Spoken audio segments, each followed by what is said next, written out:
You have taken so much trouble again.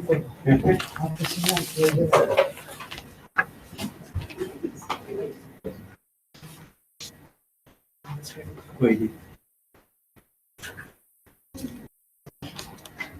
ये भी it's a test कि भाई how much hurdles.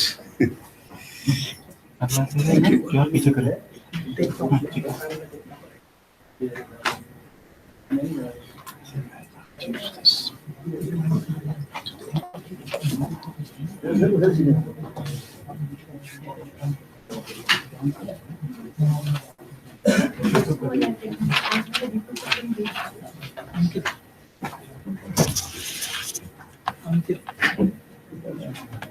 So you have the projection system also. Projection system भी है? नहीं है। इधर नहीं लगाते।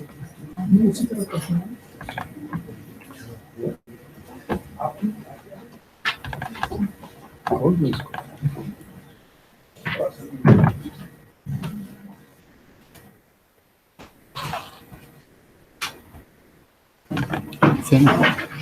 मेल भेज दिया, चेक करिए। मेल भेज दिया।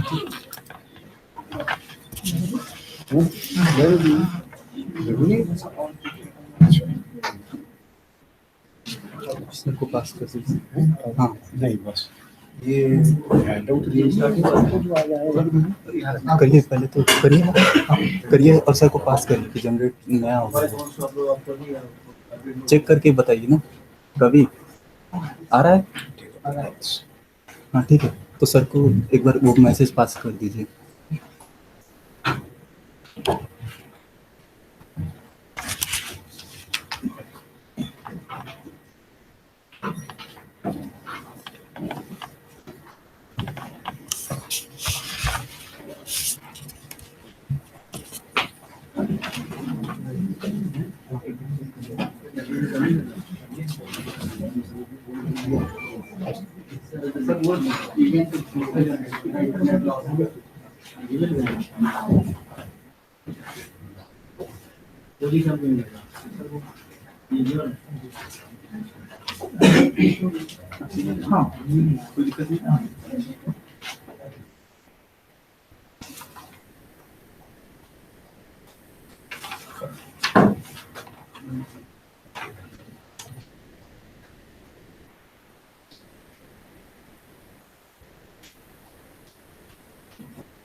नहीं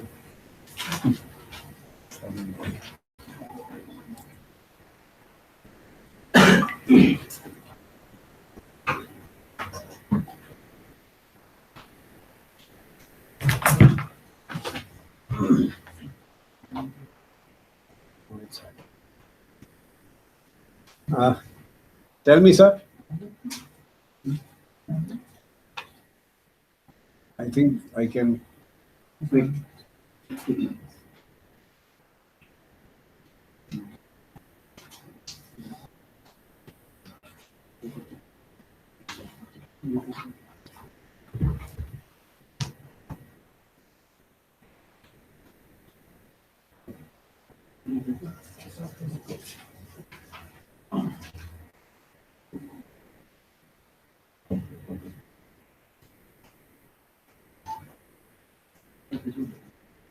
We can start.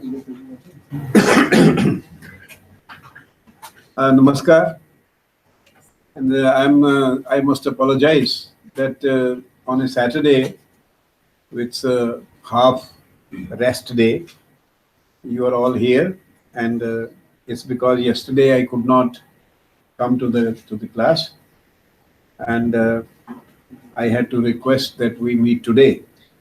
And I'm afraid that we'll have to meet tomorrow also, Sunday. So your weekend is a concept of the English culture, no? Weekends. So हमारे यहाँ तो अमावस्या पूर्णमासी 2 बार आती है, 4 दिन, वो वही 4 दिन जाते हैं जो संडे के 4 होते हैं, 4 संडे होते हैं। तो हमारे यहाँ तो अमावस्या और पूर्णमासी देवर अनाध्य थान अनाध्य अनाध्य हाँ, उस दिन अध्ययन नहीं होता, उस दिन अध्ययन नहीं होता, पढ़ा नहीं जाता इन 2 दिनों में. So but then we have grown up in this, and therefore your weekend is spoiled. I'm sorry. And of course I'm quite happy, because as a teacher of long standing, I'm used to hearing my own voice, and I love my voice. and since at home nobody listens to me, so I come to the class to make you people listen to me.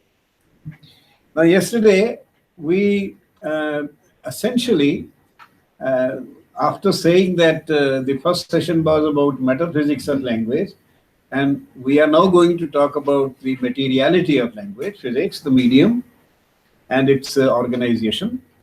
And we did a little bit of rewind of the first session about the kind of things we talked about the philosophy of language by and large, the nature and character of language, and India's definition of language as compared to the Western definition. And then we started by comparing the two notions of grammar and vyakar. You know, I gave you this handout yesterday, and we talked about this by and large. Around this, there is always a gap between what is written and what is said, both plus and minus. We say things which are not here, and we don't say some things that are here. So those gaps you have to adjust yourself. You have to fill in.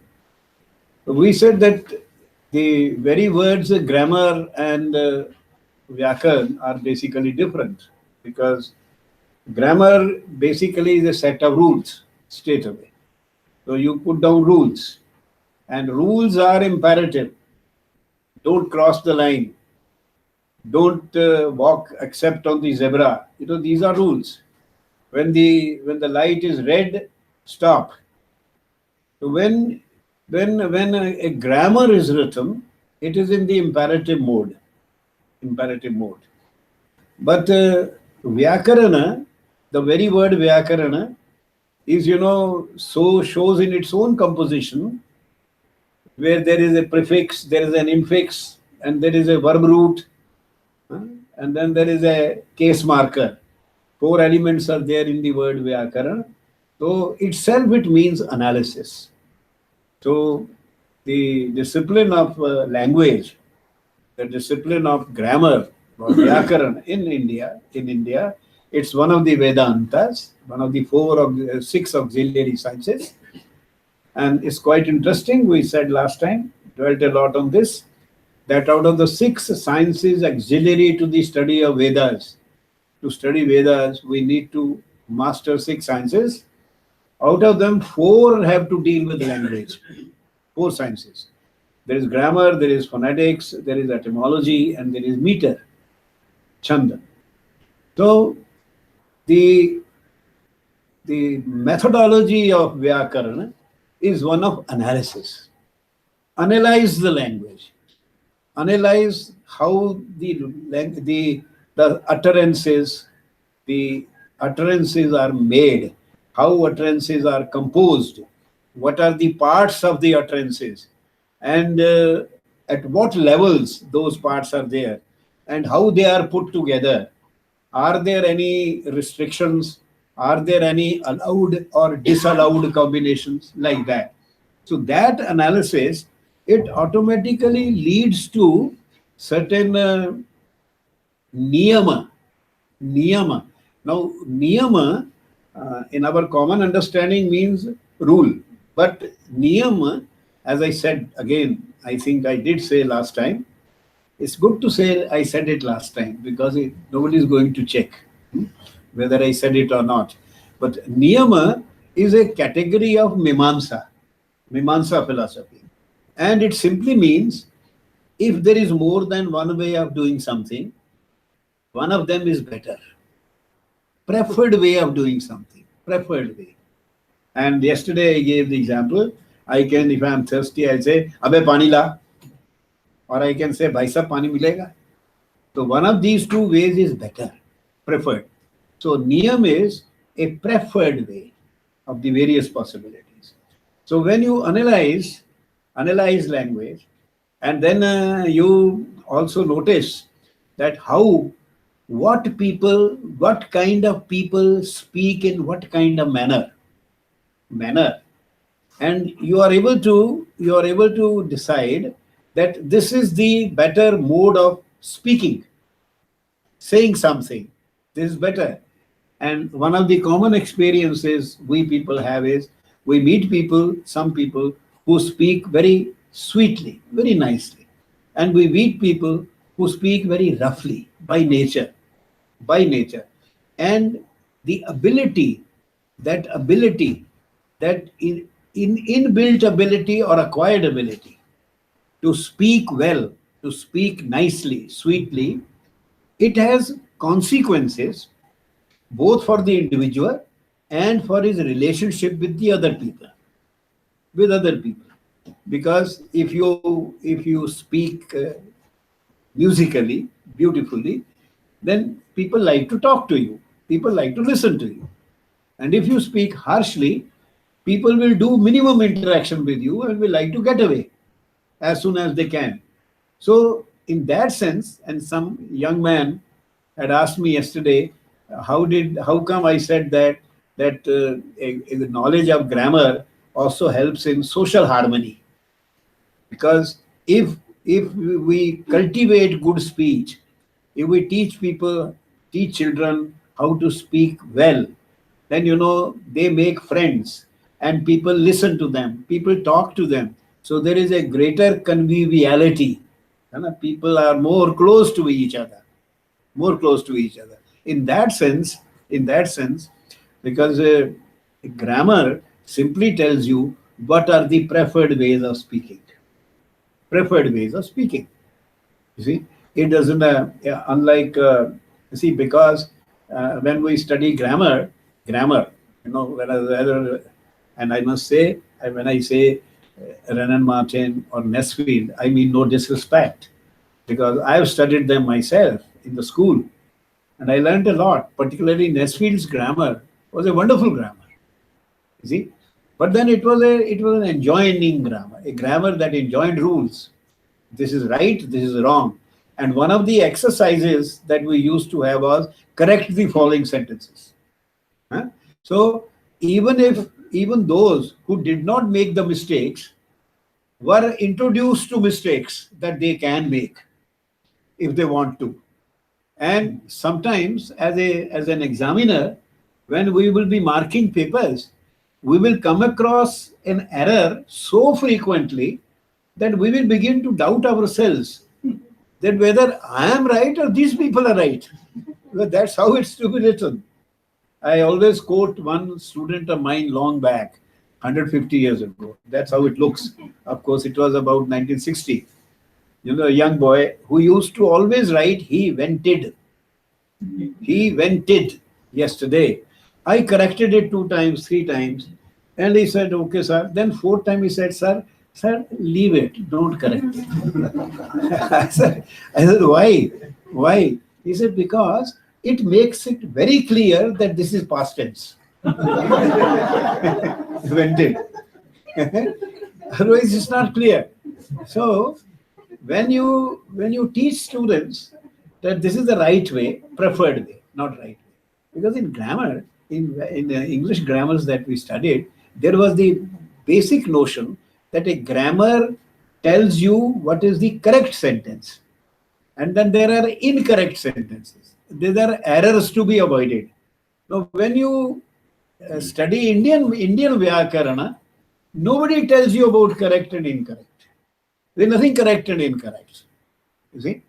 And as I mentioned yesterday, that the great debate between Buddhists and the grammarians. The Buddhists said, why grammar? Why? People speak. Howsoever they speak, they are understood by others. Communication takes place. So why grammar? There's no need for grammar.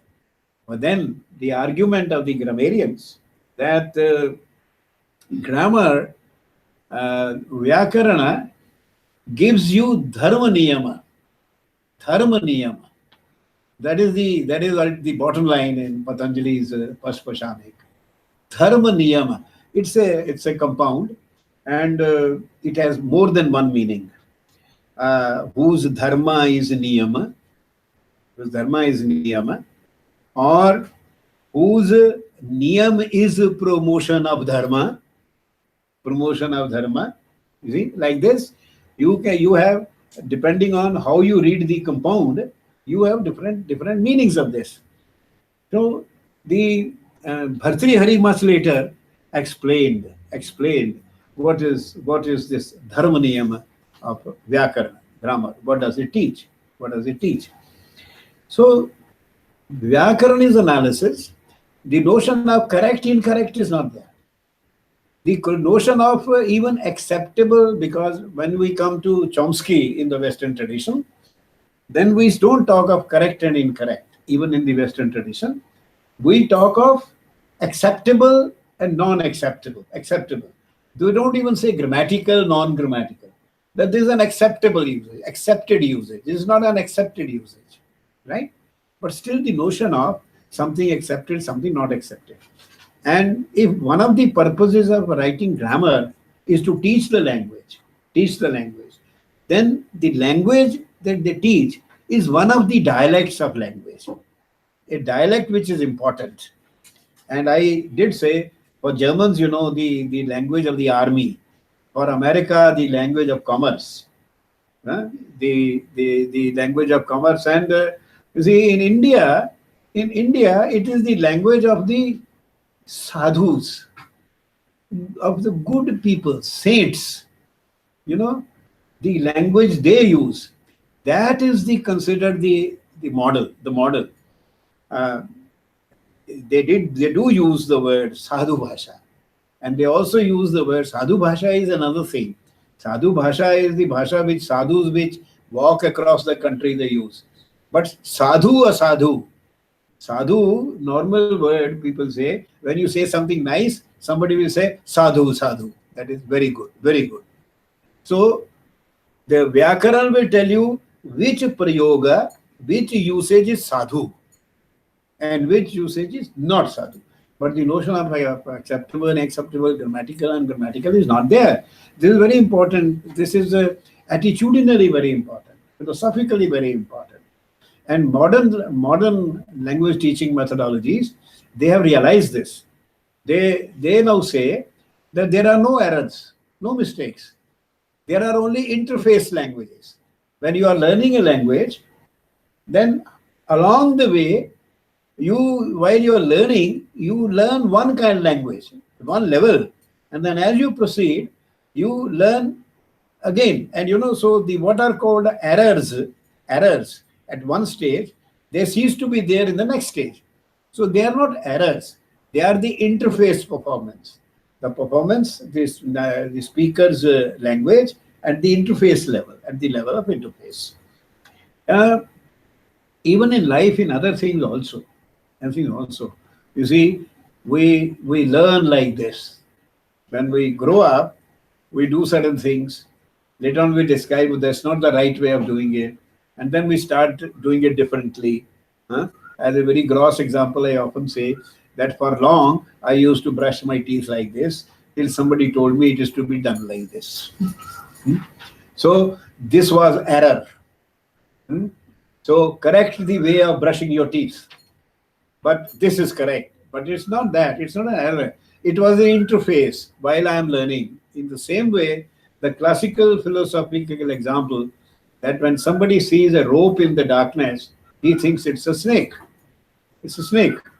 And he loses his voice and his hair stand on end. And he's so afraid that sometimes he can't even speak. He only makes indistinct noises. So somebody listens, hears, or somebody wonders why Chacha ji has not come back. He went out and he has not come back. Somebody goes looking for him and he's standing there and he's doing that. Then they bring light. And when they shed light, they say, oh, it's only a rope. And then he relaxes. He's no longer afraid. And he says, oh, he relaxes. So the point is, in philosophy also, was that an error when he thought it was a rope was a snake? Was that invalid knowledge? Was that invalid? In our tradition, they say no. It was very real. Because for him it was very real. Otherwise, why would he be afraid? Huh? How do you judge the validity of knowledge? Validity of knowledge by how far, how much it affects you, affects your conduct. So when you are speaking, and if you are not speaking in the way that the most educated people speak, it will affect your conduct, your relationships and all that. But then gradually you learn. Then you grow older and you'll say this is not a rope, it's a snake. So you reach a certain level of correctness. Much later, as I say, more in reference to myself, when you lose your teeth and you become Vedanti, not Vedanti. Huh? So when you become Vedanti, then you realize it's no different. There is no difference between a rope and a snake. It is the same thing ultimately. Ultimately, it is the same thing. So that's another stage of knowledge. So language mein, हमारे यहाँ व्याकरण does not tell you correct, incorrect and all that. Analyze the language. And so Panini's Ashtadhyayi is not a monolectal grammar. You see, mostly when the prepare grammars, they base on one dialect. And that's the standard language. Standard language. They teach that standard language. But Paninian grammar, Panini nowhere says, I'm giving you this dialect. In fact, it's a polylectal grammar. He includes various types of language. Broadly, he takes the compositional language. He takes the spoken language. Among spoken language, he also takes anyatra syama, the alternatives. You can say it like this or you can say it like this. So he includes all the alternatives also. It's Patanjali later. In the almost in India, it's difficult to say chronology. We are not a biographical people. We're not very much worried about exact location in time, and also we are not worried about individuals. We are more worried about ideas. So much later, 600 years later, 700 years later, Patanjali, when he wrote the great commentary on Panini, he said that Panini's usage which emerges. Now, what is the usage which emerges from Vyakaran? We say it is not grammatical, ungrammatical. It is not acceptable, unacceptable. Then what kind of usage emerges? And the usage that emerges is the language of the cultured people. Shisht bhasha. Shisht logon ki bhasha. Shishtas. And I told yesterday, I hope you noted it, that the definition of shisht, cultured, is very different. Shisht, a person whose worldly goods, a person who is not materialistic, a person who does not share in the material values of his time. If he is living in a time where everybody wants to possess a bungalow, everybody wants to possess an Audi car, everybody wants to possess, number of plots, and everybody wants to have a status. And if you have a man, you see, who doesn't bother about these things, who doesn't care, who doesn't have them, he says they are a burden. I have known people who didn't even have bank accounts, who don't keep telephones, who don't keep mobiles, and they lead very happy life, no problem. You see, they are very fine. And in every village at one time, when the highways did not touch every village, in every village there used to be a person whom the village used to think is mad. And that man used to say the entire village is mad. So he was the man who did not share the material values of the time. He would stay out of the village. He will stay on the well, near a well. I will bathe there, he'll stay there. His grandchildren, somebody will bring food for him. And he would say, all these people are mad. They are either going to hospital or they are going to court, or they are fighting each other over land. So I don't want these people. But every villager, when he had a problem, he used to go to that man for advice. Baba ki kariye, please tell us what to do. And it was accepted. It's called in our tradition, Apt Vachan, the words of a wise man. You see, and that was accepted by everybody. We didn't need we did need a chief justice who is being impeached to find out what's right or wrong. One man who was respected by the society, he was good enough. People would accept him. हमारा पंच का जो पंचायत का system था, 5 wise men, because there was no politics. They were not elected. They were not elected by secret ballot or open ballot. They were wise people whom village unanimously agreed that they are wise people. So those 5 people, their judgment was sacred. And you know the narratives about the throne of Vikramaditya, that there is a story by, I don't remember who now, that boys used to graze cattle, and at one place there was a small, raised ground, and if there was a dispute among boys, then one of the boys will sit on that, and he will deliver judgments, and he will deliver wonderful judgments, which were accepted by people. So that is, they discovered later that buried under that ground was a remnant of Vikramaditya. Something, from his, well, Vikramaditya was known for justice. You remember a story about 2 women having a fight, that this child is mine. This child is mine. And they were not able to resolve.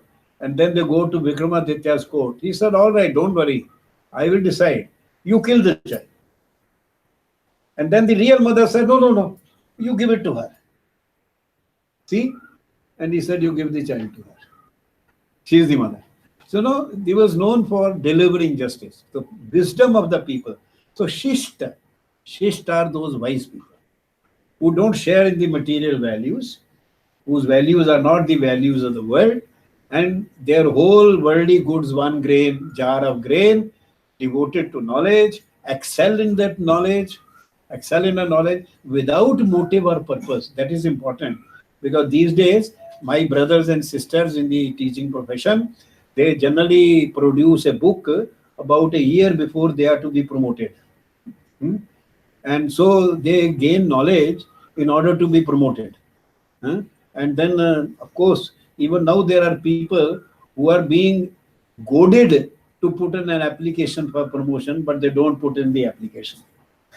There are some people like that. So they are always there in Indian society. And I think that is where we say that गाय के 4 पैर में से एक पैर कलयुग में भी धरती पे लगा रहता है. See, one of the feet. इसलिए कलयुग में भी संसार चलता है. So wherever you go in the offices in India, you will have about a few people who are very seriously working. Others are taking tea, talking to each other, or moving around. They will be doing nothing, but when some customer comes, they will suddenly become busy in something, and then they will get up and go away. But there are some people who are working. And very fortunately for the country these days, the country trusts the girls more than boys for this. They find them better workers, more sincere workers, not smoking, not taking tea so much, and not talking so much, and working. So Vyakaran is only one of the aspects of a society, in the language use of the society, in the preferred use of society. So that's a very important thing. And we talked about the issues. Now, at the end yesterday, we talked about the ancillary purposes also, defending, explaining, interpreting, fixing the meaning. All these, in order to understand a text, you need to know grammar. You need to know grammar. I gave you the examples कि मैंने पेड़ पर चढ़ते बंदर देखे. Now tell me whether I was climbing the tree or the monkeys were climbing the tree. मैंने पेड़ पर चढ़ते बंदर देखे. 3 बेर खाती थी, अब 3 बेर खाती है. What is it? I shot a man with a rifle. Was the man carrying the rifle or I shot him with a rifle? So like this, you disambiguate. You got to know grammar. You got to know what modifies what. What is the core and what is the modifier. So grammar is needed. And the example given by Patanjali is of Indra Shatru, that if the accent is at the wrong place, the person is doing a havan, and his enemy is Indra, and he wants Indra to be dead, but then he mispronounces Indra Shatru, and he mispronounces in such a way that he himself dies, rather than the Indra, because he mispronounced that compound.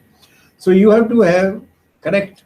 You have to have an understanding of how it is spoken, fundamentally, and then there are ways of speaking, which is a better way of speaking. Vyakaran will tell you all this.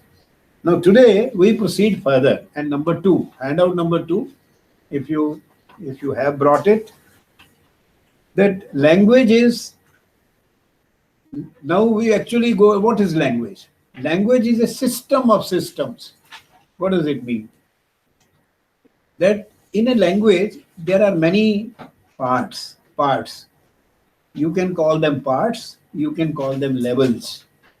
Language is an organization of something. The basic unit of language is sound. Remember, in India, for us, language is speech, not writing. Writing is derivative. They also agree. But for long, West had a scriptal view of language. Scriptal view. Yesterday I told you about Moses, of the 10 Commandments, and how he said that, put it down in writing. So in India, it's speech. So the basic unit of language is sound. Now, sound in general, dhvani. Well, there is much dhvani.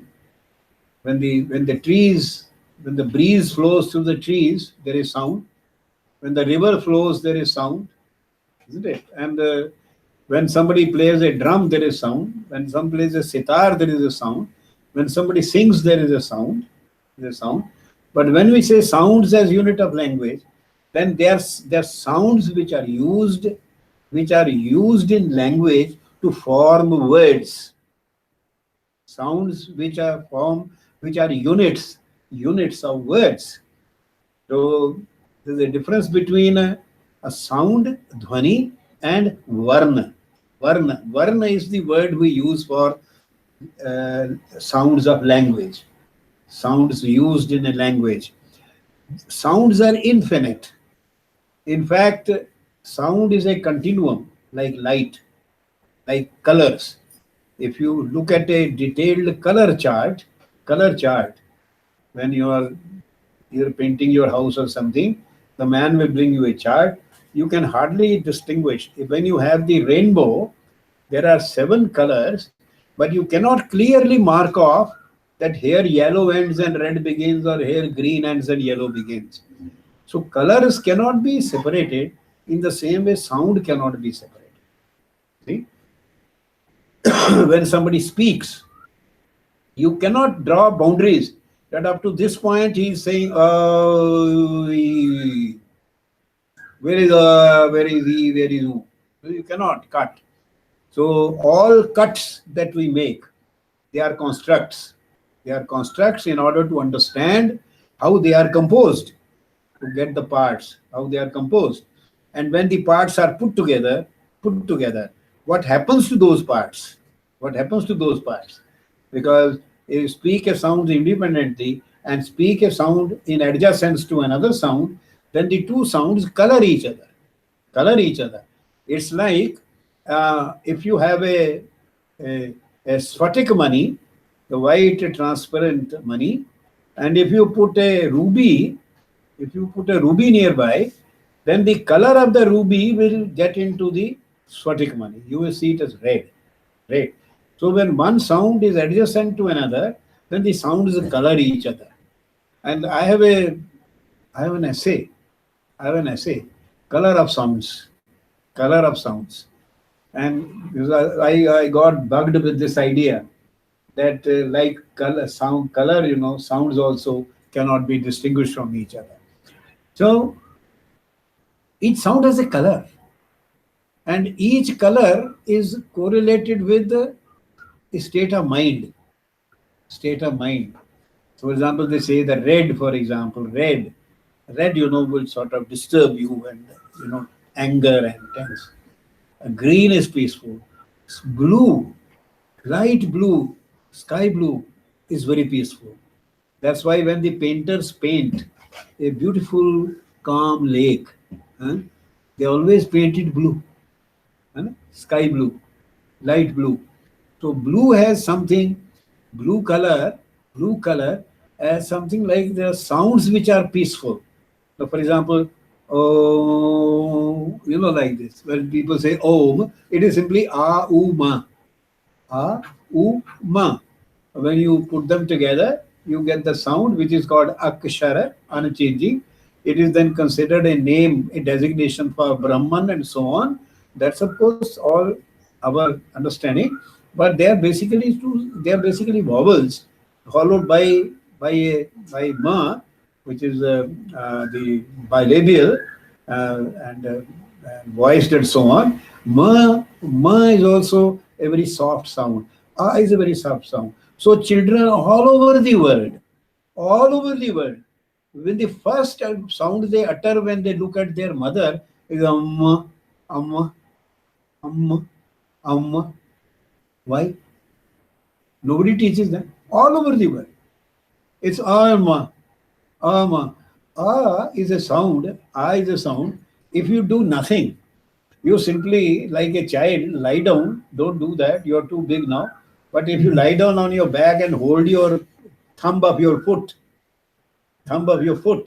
and try to put that thumb in your mouth, and in the effort, you will produce some sound. That will be a. Is the core basic sound. And if you get tired and you close your lips, you get a nasal ma. You get that. So all babies, and then somebody says amma, somebody says ma, somebody says mother, somebody, but the ma always figures there. So there is something about that sound. So when we study sound as such, we study the acoustics of sound, physical properties. We also study auditory sound, how are sounds received, and what effect the sounds have on those who hear them, isn't it? So there is an auditory study of sounds, and there is this acoustic study of sounds, and then there is also metrical study of sounds. Metrical, because when poets write poetry, when they compose, then they put certain kinds of sounds together. They, what is called onomatopoeia. So the actual sound of something they try to represent through the sounds of language, and they repeat certain sounds, alliteration. They are repeated. The sound is repeated because for a certain impact. So that use in poetry is the metrical study of sounds. So sounds are studied in different ways. Acoustic study is done by acoustic physics. On that basis, you build an auditorium, you build cinema halls, you build wherever, so the sound reaches even the murmur of an actor is heard in the last bench, so that the sound reaches. So this is the acoustic study. So these are sounds of study. In language, the study of sounds, we call sounds in language varna, and our word varna is the word which is used both for sound and also for color. Very interesting. And as I said, like the color, sounds are also indistinguishable. And the what is called the alphabet is called in our language Varnamala. That is garland of sounds. Garland of sounds, not a heap of sounds. You see? Now, A, B, C, D, E, F, G, H, I, J, K. You just write it down and you start marking vowels A, then B, C, D, then E, again vowel after 3, F, G, H after 3, I, J, K, L, M, N, O. After 7 consonants, again a vowel. So there is no system. The alphabet is a heap of letters. But Varnamala is a garland of sounds. Garland. So although you people maybe if you are doing linguistics or something, when you are doing very advanced study, you may not be very happy talking about what you learned in school.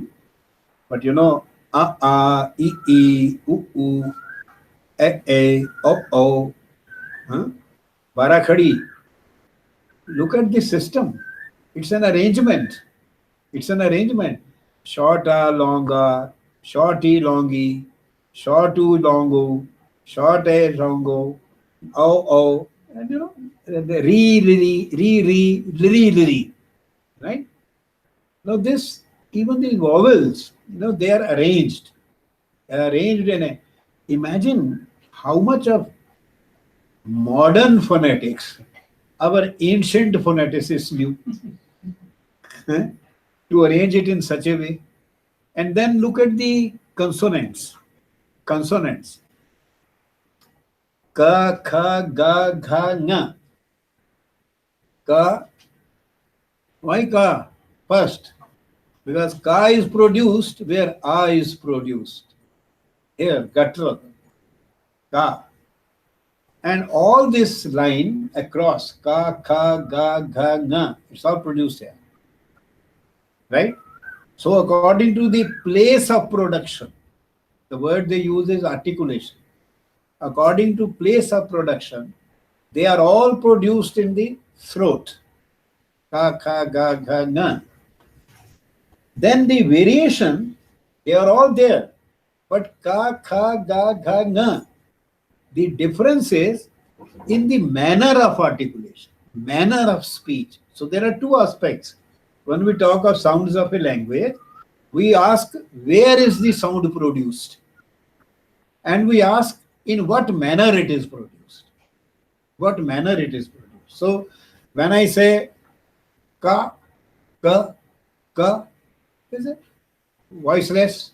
There is no ghosha. There is no vibration. And when I say kha, so when I say ka, there is not only no vibration, there is no breathiness. No breathiness. What we call aspiration. Aspiration. The prana, alpa prana, maha prana.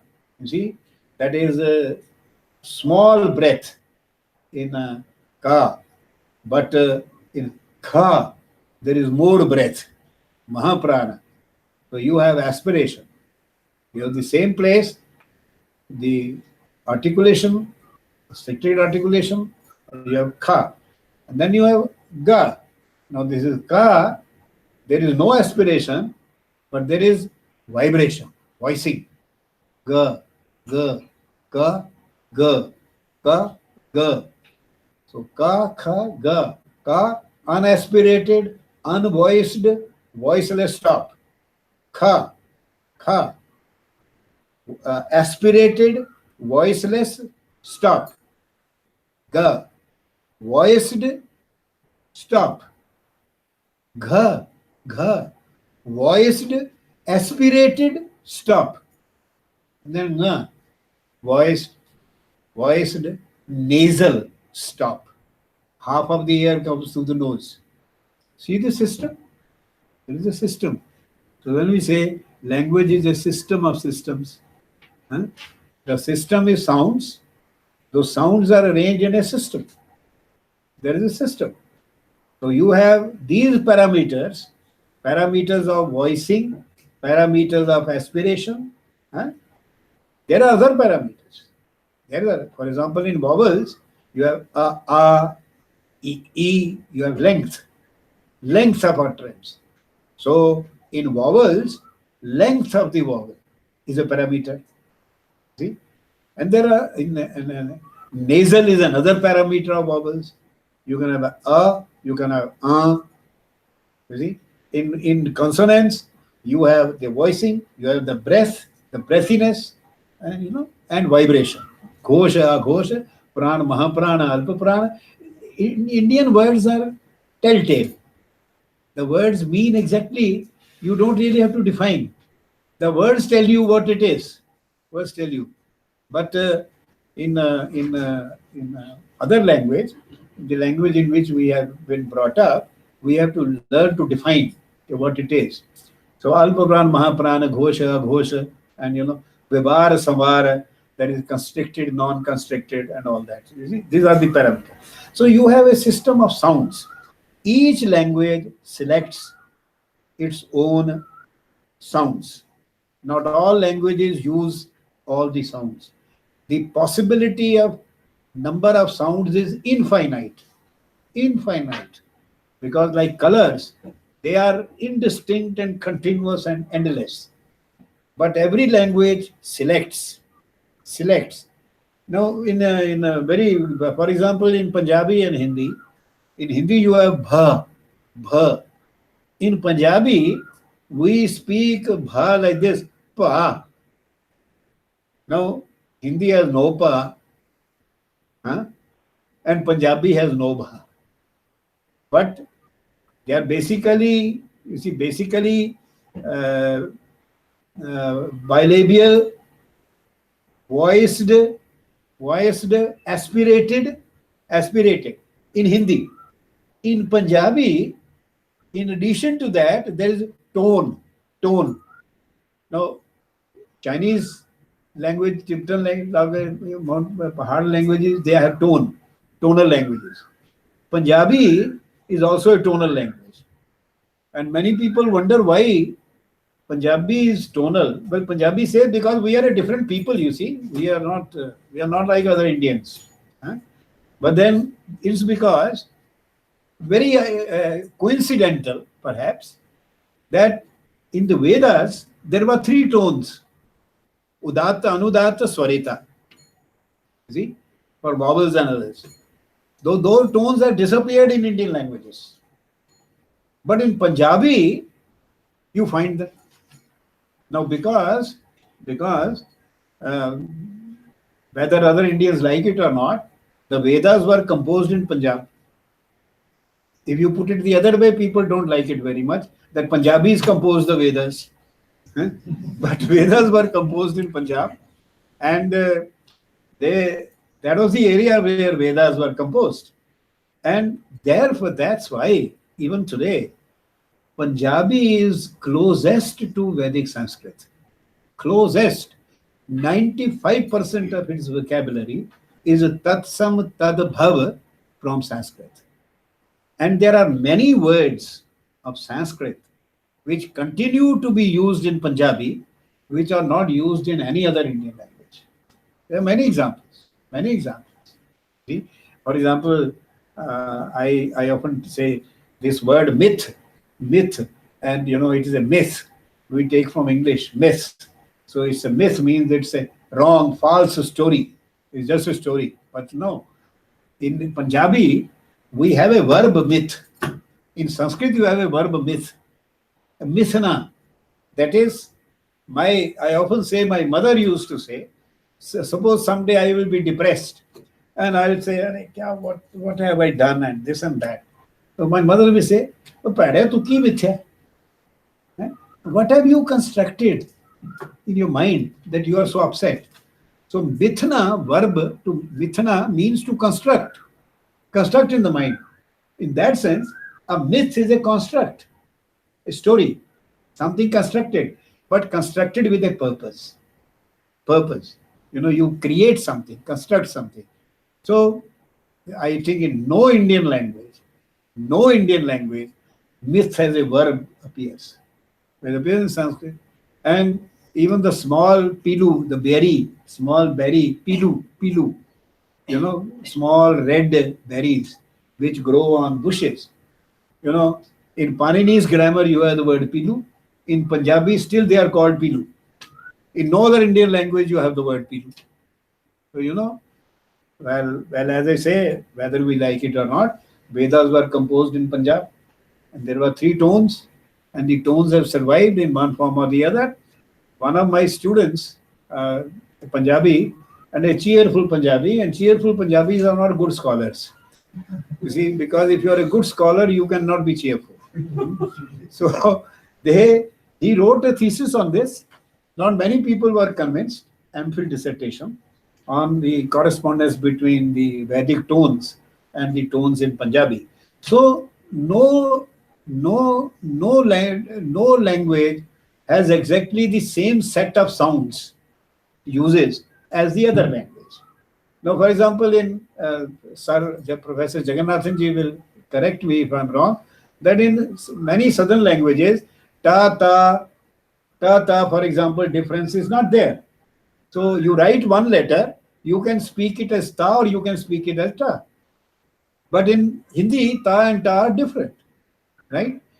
So there is a way of expressing this thing. There is a template of sounds. The International Phonetic Alphabet, the IPA chart, is, for example, a very detailed template of possible human sounds, possible sounds of human languages. Each language selects from there. And in our country, we had in the 5th century or so BC, Vajasanai Pratishakya. Pratishakya literally means Pratishakha, each school. Each school of the Vedas had a phonetics text. How, for example, there was a school from Punjab, school from Bengal, school from Maharashtra, school in the south, and even today, the pronunciation of Sanskrit in different parts of the country is marked by the localization. Just as in the case of English, we used to say, there is Tinglish, there is Pinglish, there is Punjabi English, Tamil English, and Binglish, Bengali English. So you have varieties of English. In the same way, you had varieties of Sanskrit. And localization is a very important phenomenon in Indian life. In fact, why diversity does not prevent the unity of the country is the localization. There is same thing which is localized, even in dress. So you have, for example, a kurta. So the different states you will have different style of kurta.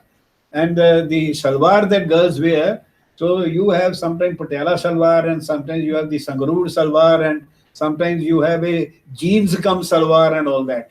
But you know, they are localization of a concept. Localization. So the phenomena remains one, but it is realized specifically in local conditions. It's in Rajshekhar, a poetician, he describes pravritti and how each state, for example, the same you have even today. There is a style of poem called Baramasa. 12 seasons. 12 seasons, for each season are different. And was it Kumar Sambhav according to seasons? Ritu Sambhav. Ritu Sambhav was according to seasons. So that was the proto model. And now we have all Indian languages are Baramasa. So, and the Baramasa, the months, the seasons in different parts of India, the spring, for example, the spring in Kashmir, the spring in Bengal, the spring in Tamil Nadu, they have their own characteristic. So the Baramasas are there.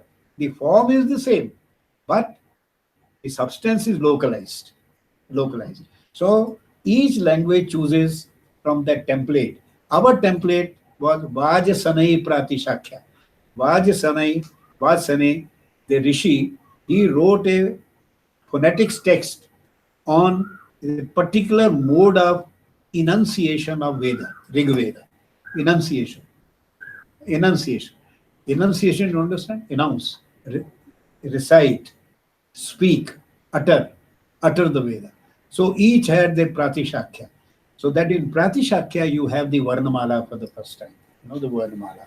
And one of the handouts which I have given you today, maybe the second one, if you have seen this, this one, this was, I think, this was written in hand way back in 95 by one gentleman who is sitting here. Who is sitting here? In way back in 95, Rajneesh ji. This is in Rajneesh ji's handwriting. Rajneesh, why don't you get up and let them see you? He was a student there. See? And he wrote it, this, and on the reverse, you have the Vajasanai Pratishakya Varnamala. The Vajasanai Pratishakya Varnamala. See? And I have a sadhu form, idealized form, which I have printed in the book. But Rajneesh ji and others said, you better distribute this. This goes back to 1995, see? 23 years ago. So there is this Vajasanai Pratishakya. And from here, languages select. Languages select. So if you read Karsili, today it's not our intention. Our fourth or fifth lecture will be on, then, phonetics, phonology. So then we will go into details. But here only to begin with, we are saying language is a system of systems. And the first system is sounds. So sounds in general are studied in various ways. But in language, we study two things: the place of articulation and the manner of articulation. And each language selects its own sounds, its own inventory of sounds. And that is called Varnamala, the garland. It's arranged. So, for example, in the Vajasanai, you see the vowels. You see three vowels. A, you see, do you see this? A, see, A. आपके पास है? Everybody? पीछे है ना? A. So the A. Three. Harasva, Dirgha, Palut. Short, long, prolated. There were three vowel lengths in Sanskrit. Three vowel lengths. Now we have only two. So the Indian mind has been simplified. Simplified in more than one sense. And partly, of course, it is convenience. Convenience. Because this requires, that's why when people say we are not allowed to perform religious ceremonies in Sanskrit, well, they are not allowed to perform because it's difficult for them to pronounce all these things. You need a lot of training. They used to study those who become archakas, or those who become Agni Vede Purohitam, the Purohitas. They undergo 14 years of training. Because unless you utter the hymn correctly, see, it doesn't serve its purpose. It's not like this cuckoo, this nightingale or cuckoo, whatever. Bhartrihari asks, who teaches her to sing? Nobody. When the season comes, she starts singing. But in this case, we are not cuckoos. We have to learn. We are taught. We are taught to utter correctly, accurately. And we utter accurately or correctly and so on. So, three lengths. A. Now, these days, you have phonetic drums and you have the recording machines. One of them is right in my pocket. So, people can record and they show. But in Panini's days, in 9th century BC, there were no machines. So how would you describe the length? What is the length of a short vowel? What is the length of a long vowel? And what is the temporal length? It's not length के आपने ऐसे A लिखना शुरू किया और यहाँ तक लिख दिया तो वो long vowel हो गया. It's not that you spread it across. The child, a Jat's child went to school and just picked up, three letters, ka, kha, ga, all through the day. Came back and the father asked, what have you learned? He said, there are in villages, they have a huge thing with which they collect the cow dung. So he said, let me take the writing instrument. So he reversed the cow dung thing and he started writing ka. Hmm? And then he said, just open the buffalo and take it away because I need more space. And then he wrote Kha and then wrote Ga. And the father was so impressed. इतनी बड़ी पढ़ाई की है. Such a learning you have acquired today in one day.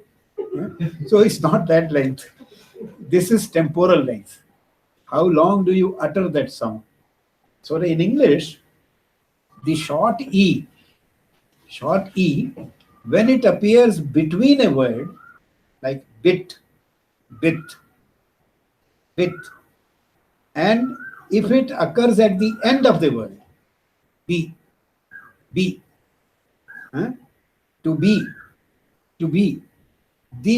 if you measure the duration, then the same short E at the end of the word is longer than the short E between the word. So a short vowel is longer in some context and it is short in some other context, right? So it is the length of a vowel is relative, proportionate, nothing absolute. Okay, if you are speaking short E or a short A, you must utter it for 3 seconds. Long A, you must utter for 5 seconds. And prolated for 7 seconds. No, it's relative. So these days, perhaps you can record somebody. I don't know whether you will get somebody who can actually correctly announce, articulate, but you record and you will make people hear. But then in those days, you know what Panini does? Panini in his phonetic statement, he says, he takes the sounds of birds. The Nilakantha Pakshi, Nilakantha, the span of his sound is short vowel. Then the crow, long, and the peacock, prolated. He doesn't say this is the length. He says the proportion that holds. Listen carefully. The proportion that holds between the sound of a Nilakantha, the sound of a crow, I think it's crow, and the sound of a peacock.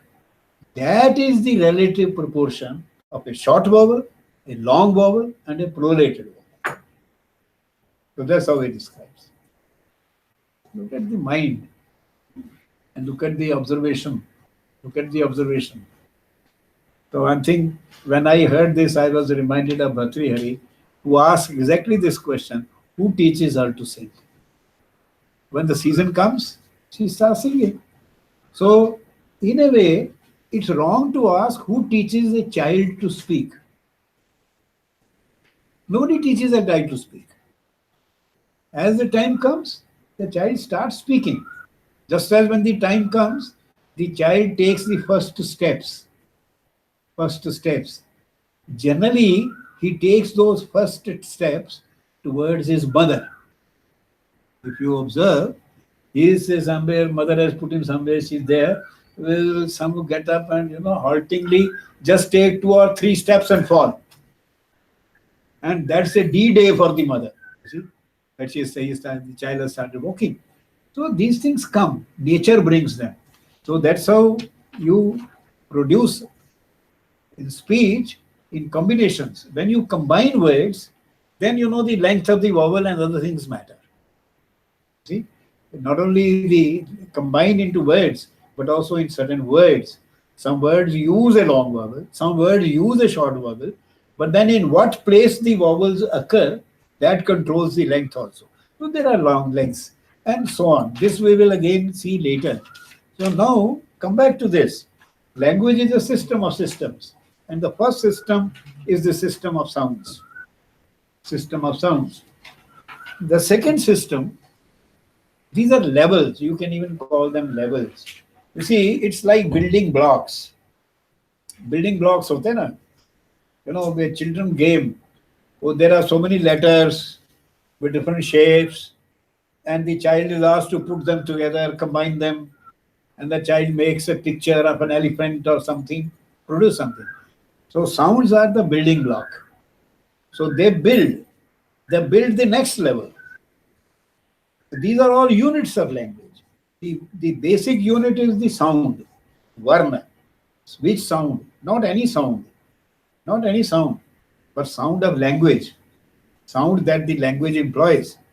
So those sounds are combined to form the next level of units. Next level in the hierarchy. That is uske upar. And when you combine sounds, the next unit you make is akshar. Akshar, syllable. Now, syllable, by definition, is that unit of sound which can be uttered, which can be pronounced. A consonant, pure consonant, cannot be spoken. That's why in our alphabet, when you read your कायदा कहते थे हम लोग उर्दू में उसको कायदा is the elementary book of language we used to have in school, and it was all recycled methodology. We had a wooden slate which we would every evening clean and next day use it, and we had a slate for mathematics which we'll clean with our spit, and nothing wasted, no paper wasted, nothing wasted. So that is where we had one small book of arithmetic and a small book of language, right? Language, and there they will give us these letters. Then ka, kha, ga, they were written with a small line underneath. Line, ka के नीचे line, kha के हलंत कहते उसे, हलंत. जानते हो आप? देखिएगा जाके अपने घर में बच्चे की किताब, या आजकल तो बच्चों की किताबों में भी नहीं है क्योंकि वो हलंत ही गायब हो गया. अब utter non utter makes no difference. So it's all noise now. So the halant is there. Halant means you cannot speak that sound. The moment you say ka, you are saying ka plus a. Ka plus a. That is ka. And that ka is a syllable. It's a combination of two. One consonant, one vowel. Ka. So if you write it down in phonetic script, it will be ka plus shwa. Ka, ka. But if you put k and the halant, you can't utter it. That's a consonant. So a consonant cannot be a syllable, but a vowel can be a syllable. Consonant cannot be a syllable. It cannot be pronounced, but a vowel can be a syllable. So you have a indefinite article. Indefinite article in English, it's a vowel. It's a consonant. It's a syllable. Akshara. It's also called akshar. Akshar has two meanings. One, of course, is in linguistics something which is a combination of sounds and independently utterable. Combination of sounds, independently utterable. And substantially, akshara, if you go by etymology, it means something that never changes or dies. Akshara, जिसका अक्षर नहीं होता. Akshara. Behind this is our Indian conception of sound. Sound in Indian conception is indestructible. Indestructible. Sound in Indian thought is an ontological entity. It exists as a tattva. And our phoneticists say there is not a garden, there is not a forest, there is not a river, there is not a stream, there is not any area in the world or in the cosmos which does not have sound. Sound fills the cosmos. Sound fills the cosmos. Why? I say this watch It has, if you listen, my ears are now too old, so, but I won't hear, but young ears can listen.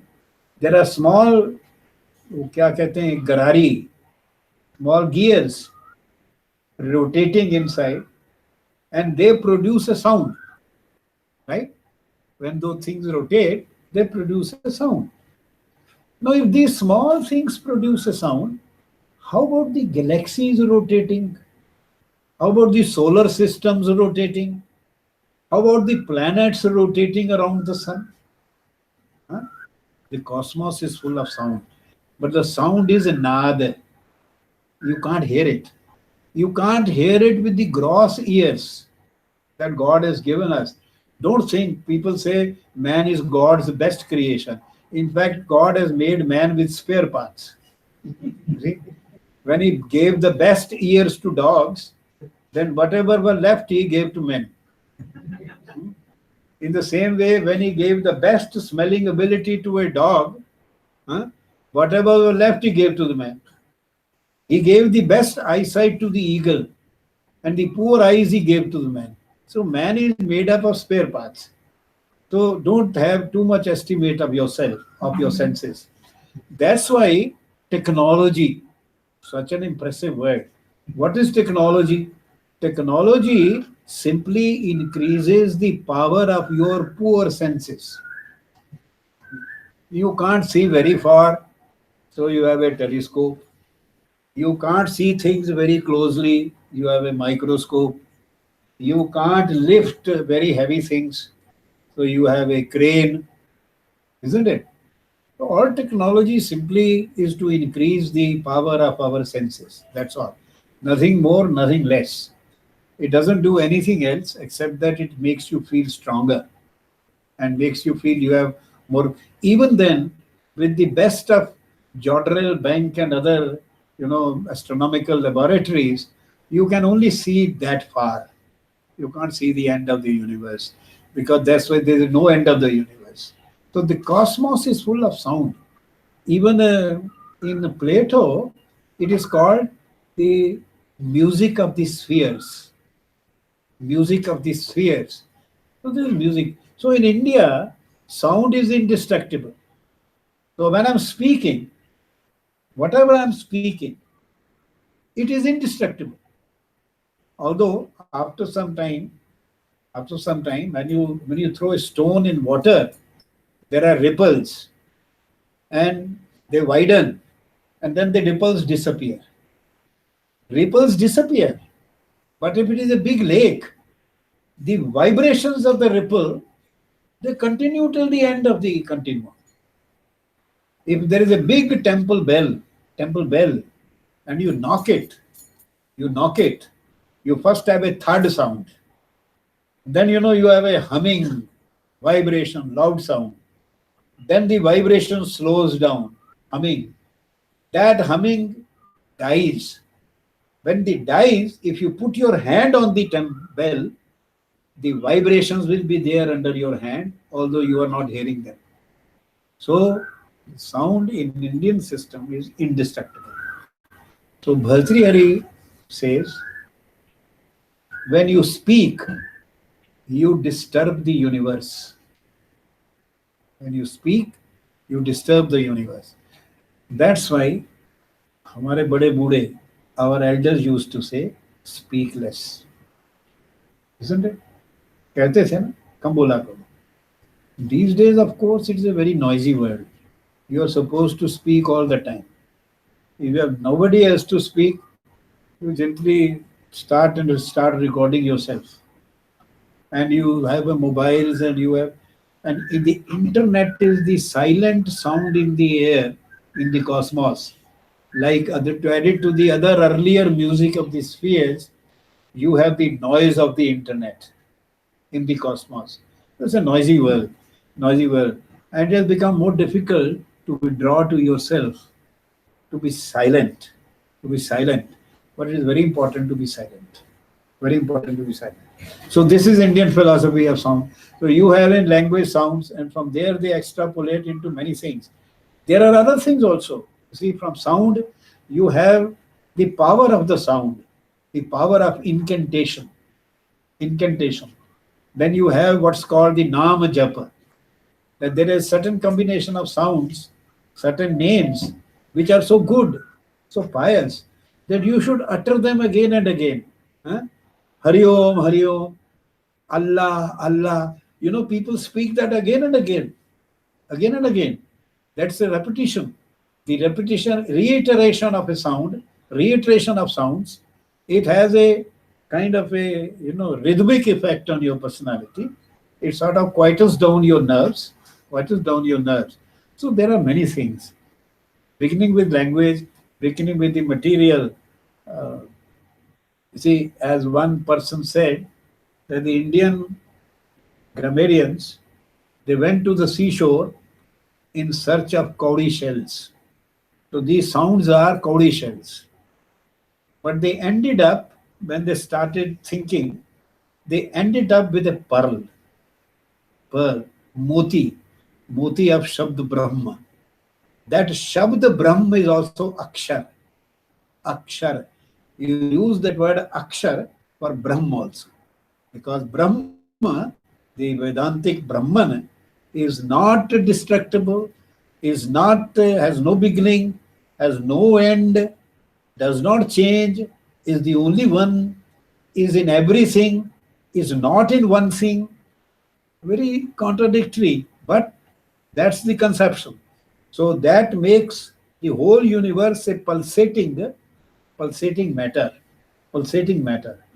The very concept of Brahman, it makes it a pulsating matter. The universe is a pulsating matter, like a lake in which forms arise, forms collapse. You are there, we are there. 100 years ago, none of us were here. 70 years later, none of us will be here. The forms will have disappeared. We are like bubbles in that pulsating ocean. So language cuts forms in the ocean of reality. The sounds you use, you cut forms in the ocean of reality. So the philosophy and linguistics are all get mixed up. But anyways, there is a system. But when sounds combine, you have the next level, syllable. And syllable akshar. And akshar is, of course, a unit which you can pronounce in linguistics. Akshar is indestructible. In philosophy, it becomes a name for Brahman, Akshar Brahma, and so on. Now, every language has its own system of syllables. Just as every language selects sounds, every language selects its own syllable construction. Because a syllable is a combination of sounds. Some languages permit certain combinations of sounds. Some combinations of sounds are not permitted. You see? And in some languages they are permitted and they are not permitted.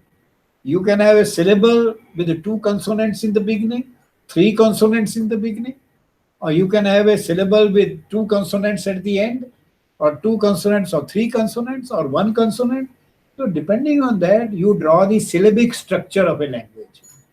So mostly Indian languages have CVC, or English also, CVC, consonant, vowel, consonant, cut, bad, but, isn't it? That, and in Indian languages, it's a little more than CVC. Hindi में आप अगर शब्द सोचेंगे तो हिंदी में for example you say बैठा, बैठ is ba, a, tha, a. CV. So if you examine all the words and you divide the words into syllables, because words are the next level. From syllables you make words. Then you have syllabic structure and you have high frequency syllables. That large number of words, syllables have this structure. Others have this structure.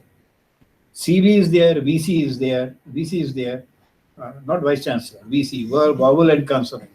And then there is CV, consonant and vowel. There is consonant, vowel, consonant. There is vowel, consonant, consonant. There is consonant, vowel, consonant, vowel. There is CV, like this, various combinations. So it is another job when you are learning or teaching a language to identify the syllabic structure of a language. Syllabic structure is also important when you compose, because syllabic structure is related to the rhythm of a language. Rhythm, was the lay. So in poetry and in music, you choose words in such a way that the length of the vowel becomes a light or a heavy note in music.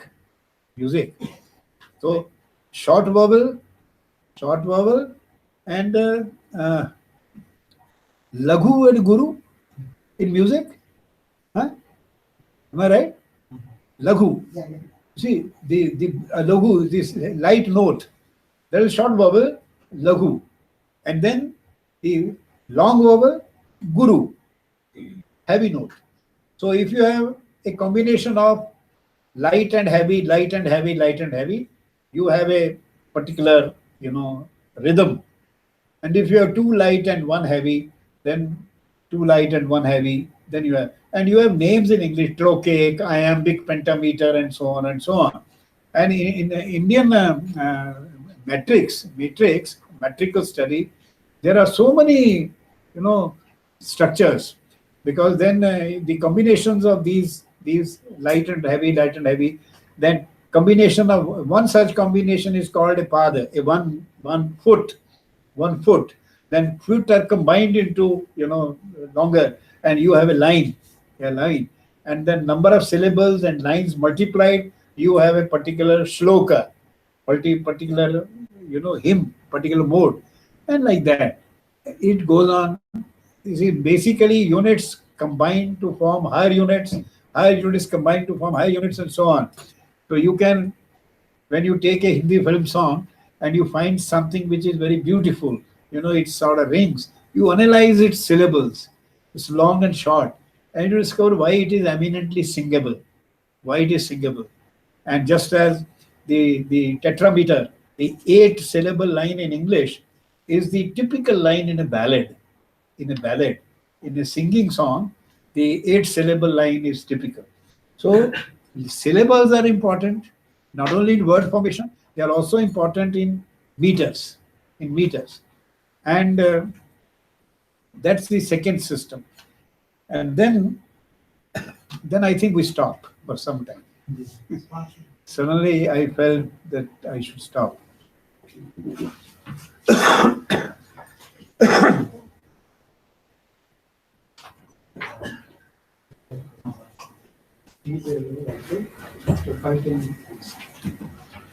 चाय नहीं हुई है आज Saturday है ना, so there is no tea. हाँ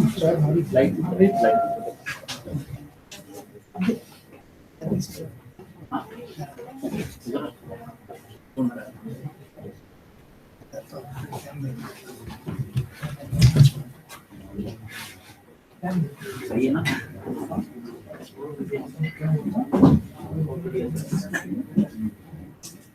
हाँ गोपाल बाबू.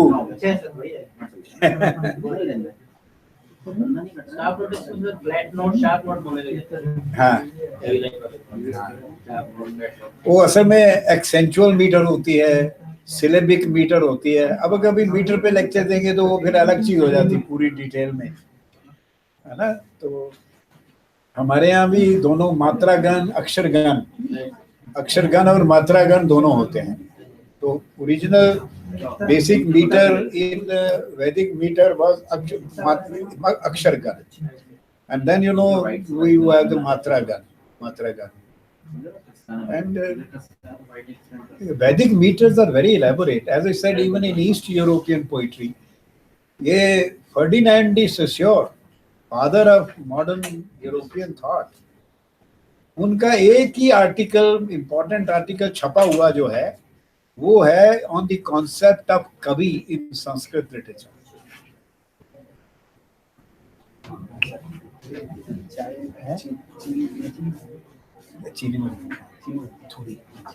चीनी वाली जैसी भी.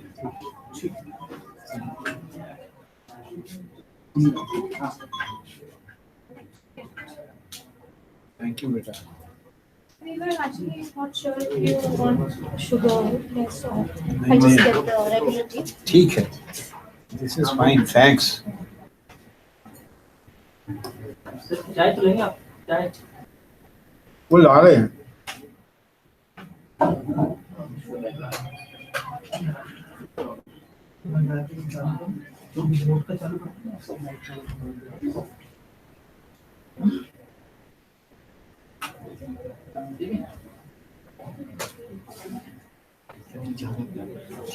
एक और कप सर जी.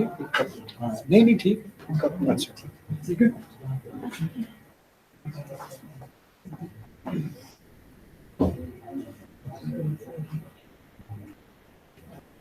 कम से कम 300 लोग शायद देख रहे होंगे, सबको लिंक शेयर कर दिया, लाइव चल रहा है, लाइव चल रहा था ये.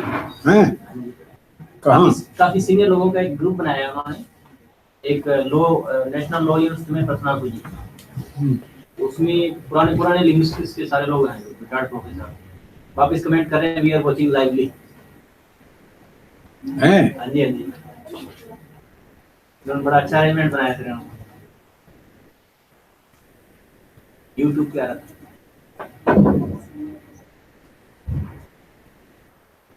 जगन्नाथ जी को भी यही ला देनी चाहिए. बाहर टेलीफोन कर.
एग्जाम देना है तो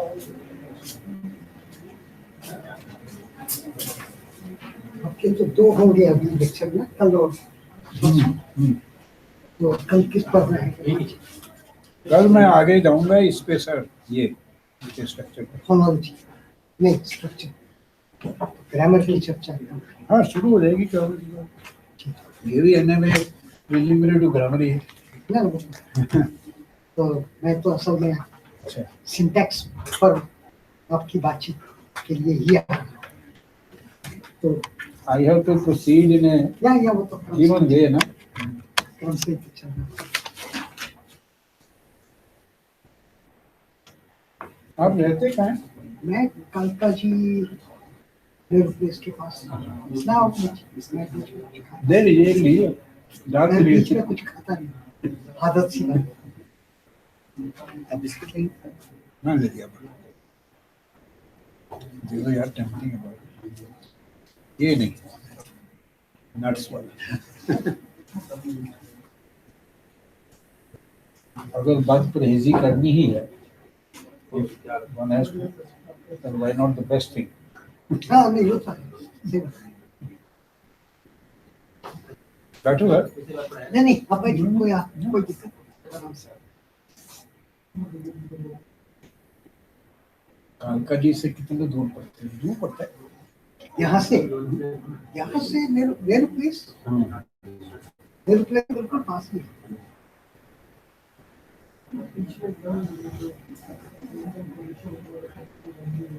When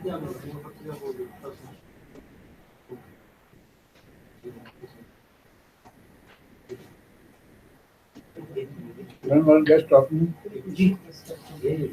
many things become should come together. Generally writing में नहीं होता वो, है ना?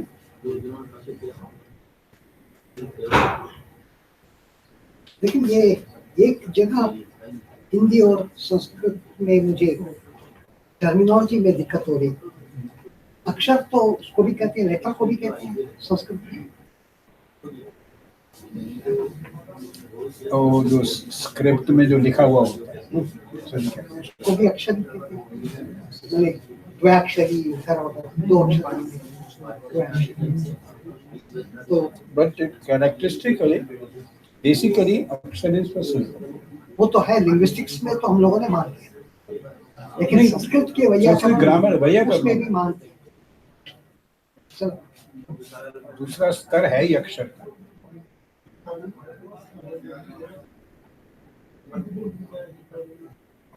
जबकि हिंदी में लेटर को वर्ण कहते हैं, इसलिए वर्णमाला है। संस्कृत में भी वर्णमाला चल रहा है। ये फ्रेज का तय किया। अच्छा,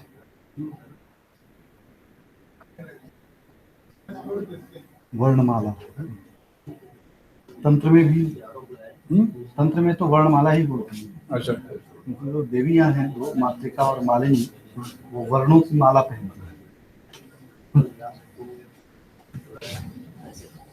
रजनीश जी स्कॉलर ऑफ शायब philosophy. He just come back from Rome. He's a. You spoke on what there? वो था interplay and quest of the true self. उनका सेमिनार था, Interplay and the best of quest of the true self. quest of the true self. Yeah, and the Petersburg में क्या है? He is also going to Petersburg in the other few days. वहाँ क्या है? वो Indology का conference है। उसमें उनके कॉन्टेक्स्ट में ही बोलना है। रोशन।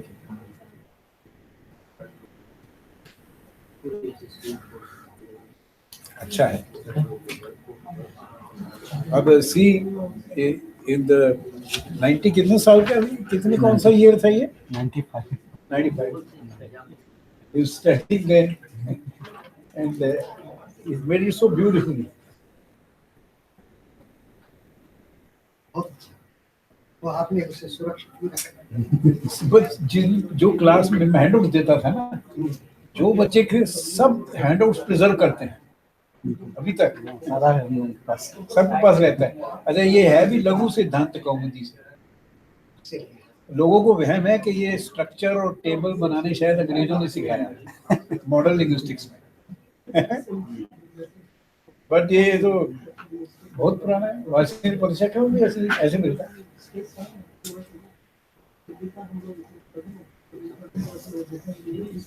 कोष्टक कहते हैं। कोष्टक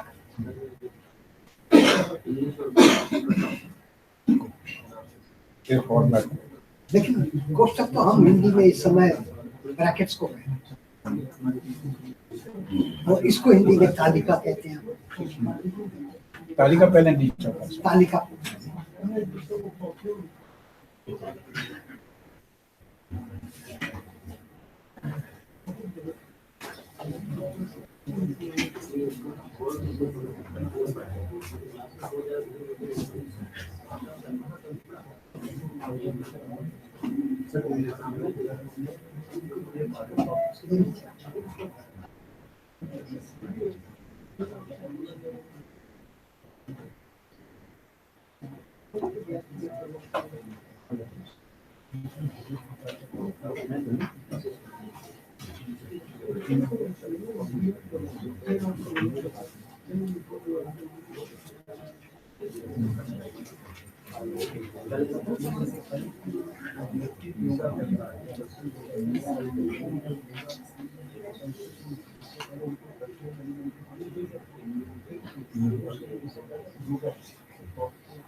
तो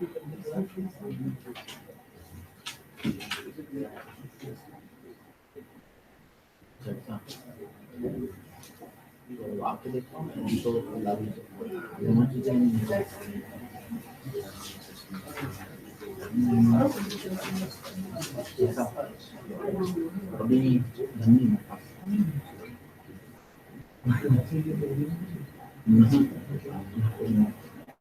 दो दिखाने वाला दोनों लेवल भी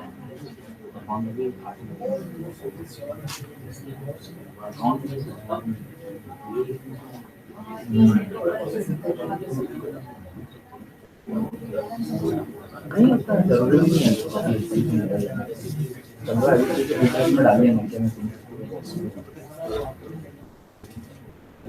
नहीं बोला तो था उनको भी जाना पर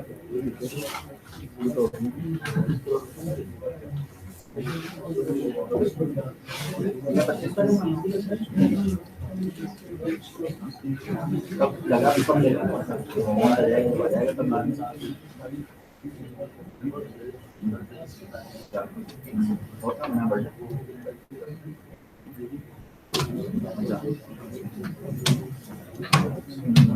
तो ढक्कन कहीं रख दिया शायद,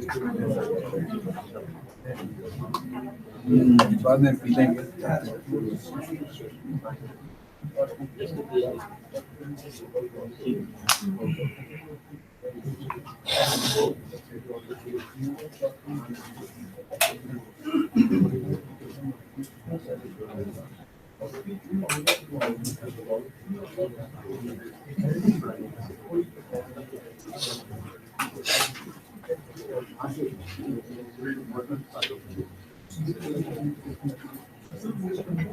श्री राम जी सर, क्या बात है। कई नाम बड़े अच्छे होते हैं ना उनको। हमारे यहाँ एक सोसाइटी में एक ठेकेदार हैं, उनका नाम है जगन्नाथ। तो वो अगर मुझे सुबह मिल जाते हैं तो मुझे बड़ा अच्छा लगता है, जगन्नाथ जी कैसे हैं। तो एक सुबह सुबह अच्छा नाम लिया है। तो इसलिए इनका नाम भी अच्छा है, इनको सुबह शाम लिया जा सकता है। कम्युनल हो गया। So everything is communal in the sense that belongs to a community.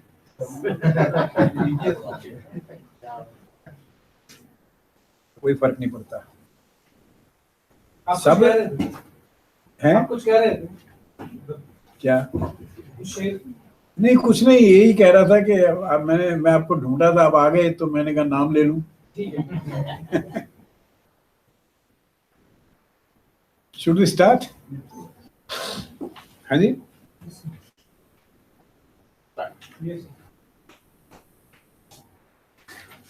Okay. So we are saying that language is a system of systems. So we are using the word system twice. So in the second system here, system of systems, you see, the first system stands for different levels of organization, like sound system, syllable system, word system, phrase system, utterance system.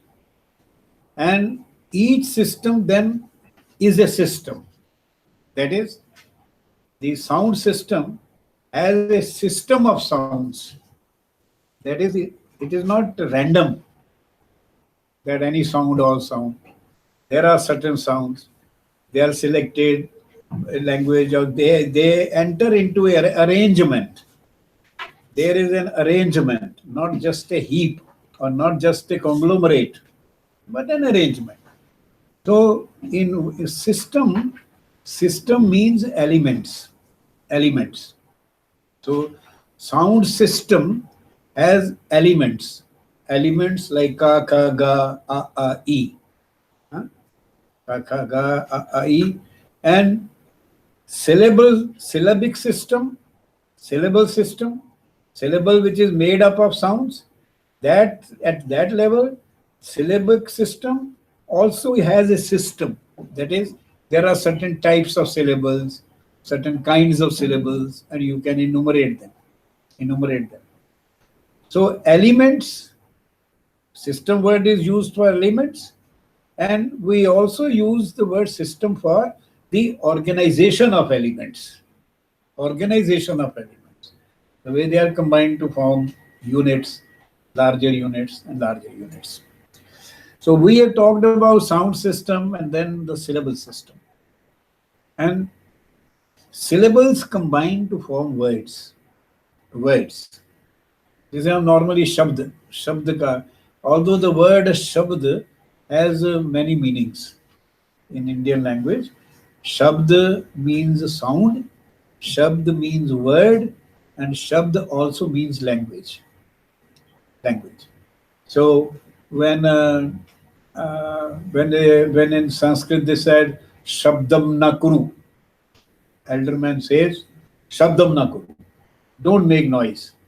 So there Shabd means sound. And when Patanjali says Shabdanushasana, Atha Shabdanushasana, that means the discipline of words. Words. And when we say that the grammar of Shabda, Hindi Shabda, the grammar of Hindi language. So Shabda also stands for. Shabda also has another meaning. When certain statements in that language are composed metrically, and they are used in rituals or used in prayers, they are also called Shabd. For example, in Punjabi, they say Shabad. The Guru Vani, the Vani in the Guru Granth Sahib, the songs there, they say the portions, the poetry there is called Shabad. So when you go to the Golden Temple Amritsar and you sit in the parikrama, in the corridor, all the time you have that, Shabad. That Shabad, those hymns, those sounds which have a very soothing, peace creating effect on you, they are constantly flowing into your ears. So Shabd has many meanings, but then words in the sense, we also use the word Shabd for words. Now see, Akshar, syllable is the crucial unit. Whether it is for poetry or it is for words, Shabd is the building block. And remember the other day I said Panini's Ashtadhyayi is composed in 32,000 syllables. Akshar, not words. Not words, Akshar. So see how abbreviated, how economical that grammar is.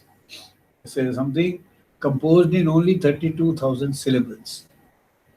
And because syllables can combine, as I said, into a line of poetry metrically, so 8 syllables form a line and 4 lines form the Anushtubh meter. Anushtubh meter. So that becomes a singable element. In Sanskrit poetry, you have a number of meters. And the Brihati, the longest meter, is of 36 syllables. A line of 36 syllables. As in English, they talk of the Alexandrine. Alexandrine is the longest line, and it is often compared to a snake, So when they sing that line, it is that smooth movement of a snake that you get in that line. Brihati meter or that meter. So each meter has a particular rhythm, a lay, and a particular effect. And poets use meters according to the subject matter. Subject matter. So for example, if it is a Veer Rasa, a poem in, let's say, valor, poem about a hero, then the lines are short and the lines are sung in a rising meter. And when it is a sad subject, then they sung in a falling meter. The rising and falling meter is easy to understand. When I start counting, 1, 2, 3, 4, 5, 6, 7, 8. On 8, I have the falling meter. Up to 7, it was the rising meter. So, in Ashtadhyayi, Panini uses this rise and fall to mark the change of subjects. Change of subjects. Because his grammar also was meant to be announced, not read. Not read. Remember, these days people say people don't study Vedas, we are not going to study Vedas. Vedas are not meant to be studied. That's not the way to study Vedas. Vedas are studied by listening to them being announced by a competent person who will utter them, the hymns. And then, it is the oral transmission of ideas, oral explanation, because a teacher is very necessary. There are such complex texts that teacher is necessary. Without teacher, guru gyan kahan se paun? You can go on reading a book, but you are stuck somewhere. It's a good teacher who will know what is the point which is blocking you, and he will precisely address that point. And then you will say, now I understand. So this is the meter, the rhythm is also used because it's an oral text. In oral text, you use these rising and falling rhythms to mark the change of subjects also. In common speech also we do that. Acha bhai, ab hum subject badalte hain. Isn't it? We say that. We are talking in a certain way and then say, acha bhai, ab hum dusri baat karte. So you suddenly change the tempo. You change the rhythm and the arrangement. So syllables combine into words. And words can be monosyllabic. Words are, there is a system of words, third level. But the system of words has its own system. Because each word is composed of syllables, right? And the syllables, they are made up of short and long vowels. They are made up of one vowel and two consonants, one vowel and more than two consonants, one vowel and one consonant. So the combination of syllables creates different kinds of words. So you have words with two syllables, words with one syllable, words with three syllables. Uthvana, ut, va, na, three syllables. Ut. It can be one, it can be two. If you utter it like we say Rama, when you say Rama, then we have two syllables. But when you say Rama, then in poetry you can treat it as one syllable also, in order to keep the length. So words have their own structure. Each language has its own word structure. How many combinations? How many syllables can be combined? How long can a word be?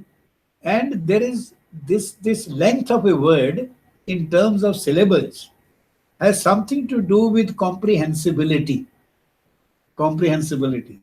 So when we say that somebody has a pedantic style or a Johnsonese or a learned style, when you have heavy words, but polysyllabic words, then they are difficult to comprehend. Finest style in any language, sarala, classical style, is always style in which the words are simple. Simple in the sense that they are made up of few syllables. Simple words. Not simple in the sense of ideas. In fact, a simple tune in music will come only after you become a great musician. And when you become a great musician, you sing very simply. And when you are learning music, then you do all kinds of, acrobatics with your throat. Huh? In the same way, when the classical poetry praise, when you praise Homer, or when you praise the Sanskrit of Mahabharata, or when you praise the Sanskrit of Patanjali's Mahabharata, you say it is very saral, saral. And you remember that in Orissa, you have a Sarala Das, a poet who made Sarala Ramayana, who rendered Valmiki Ramayana in very Sarala Udiya. Saral Udiya. So the simplicity is a very complex word concept. It's a simple word, but it is a complex concept. See, a great poetry, great statement, utterance in language. Like I often give the example of that from one of the Upanishads, two birds sit on the same branch of a tree. One eats the fruit, the other watches. Very simple. It is saral. Very simple. But it's very deep in meaning. Very deep in meaning. The simplicity you can compare to the sense of depth you have of a lucid, limpid stream. If there is a stream with very clear water, you will mistake its bottom. The bottom will appear very close. Only when you step into it, you find that the water will come here. So this two birds sit on the same branch of a tree, very simple. But you start diving into its meaning, don't reach its depth. So the composition of words, the other aspect of words, one aspect is of course the rupa, the form of words. The words according to their syllabic structure. How many syllables? That is the rupa. And the other part is pad padartha samarthya. That what kind of meaning the words convey. A simple word structurally may be very dense word from the point of view of meaning. From the point of view of meaning. And just as a simple speech of a wise man, see, can have a loaded meaning for different kinds of people. Louis Fisher said about Mahatma Gandhi that he spoke in such a simple way that the peasant also understood him and the philosopher also understood him. So you see, in that simple language, he was addressing the philosopher and he was also addressing the peasant. So the language of the classical poetry, whether Greek Homer or our own Kalidas, for example, it's simple, sarala. So words have two aspects. Bhartrihari has said that a word is like a deepak, diya, light. When you light a lamp, you see the lamp.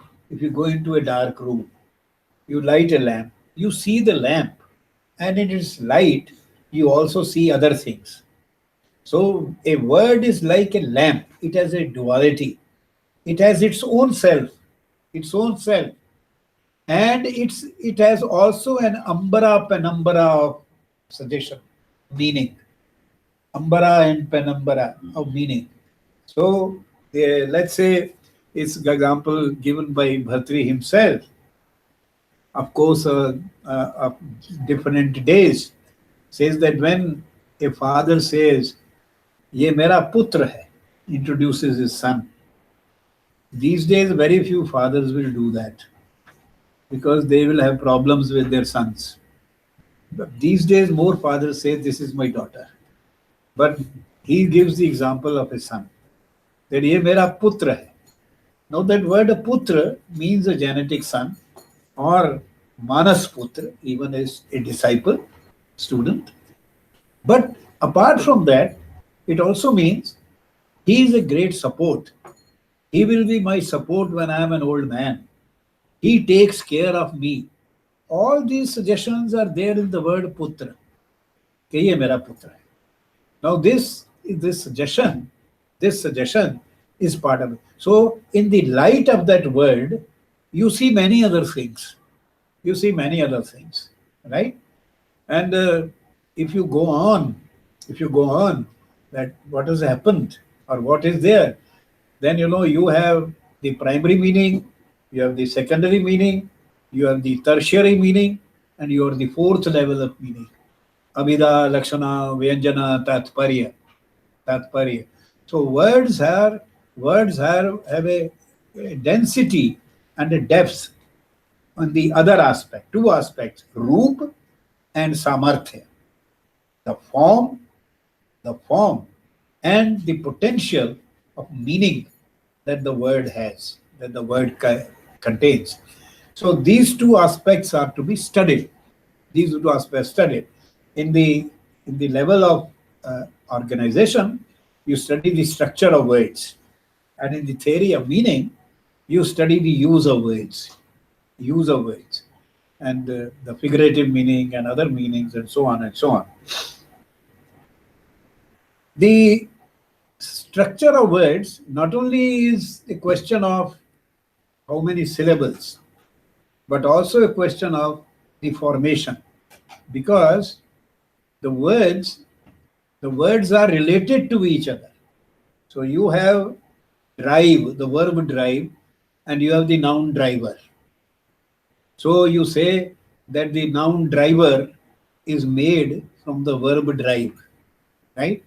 And drive is a verb, and you make a noun. Nobody will say you make the verb drive from the noun driver, because in English language, this is the process in this word. Although you can make verbs from nouns also. Yesterday, I think you gave a number of examples. So it's possible. But how the words are made, that is also one aspect of word system of words.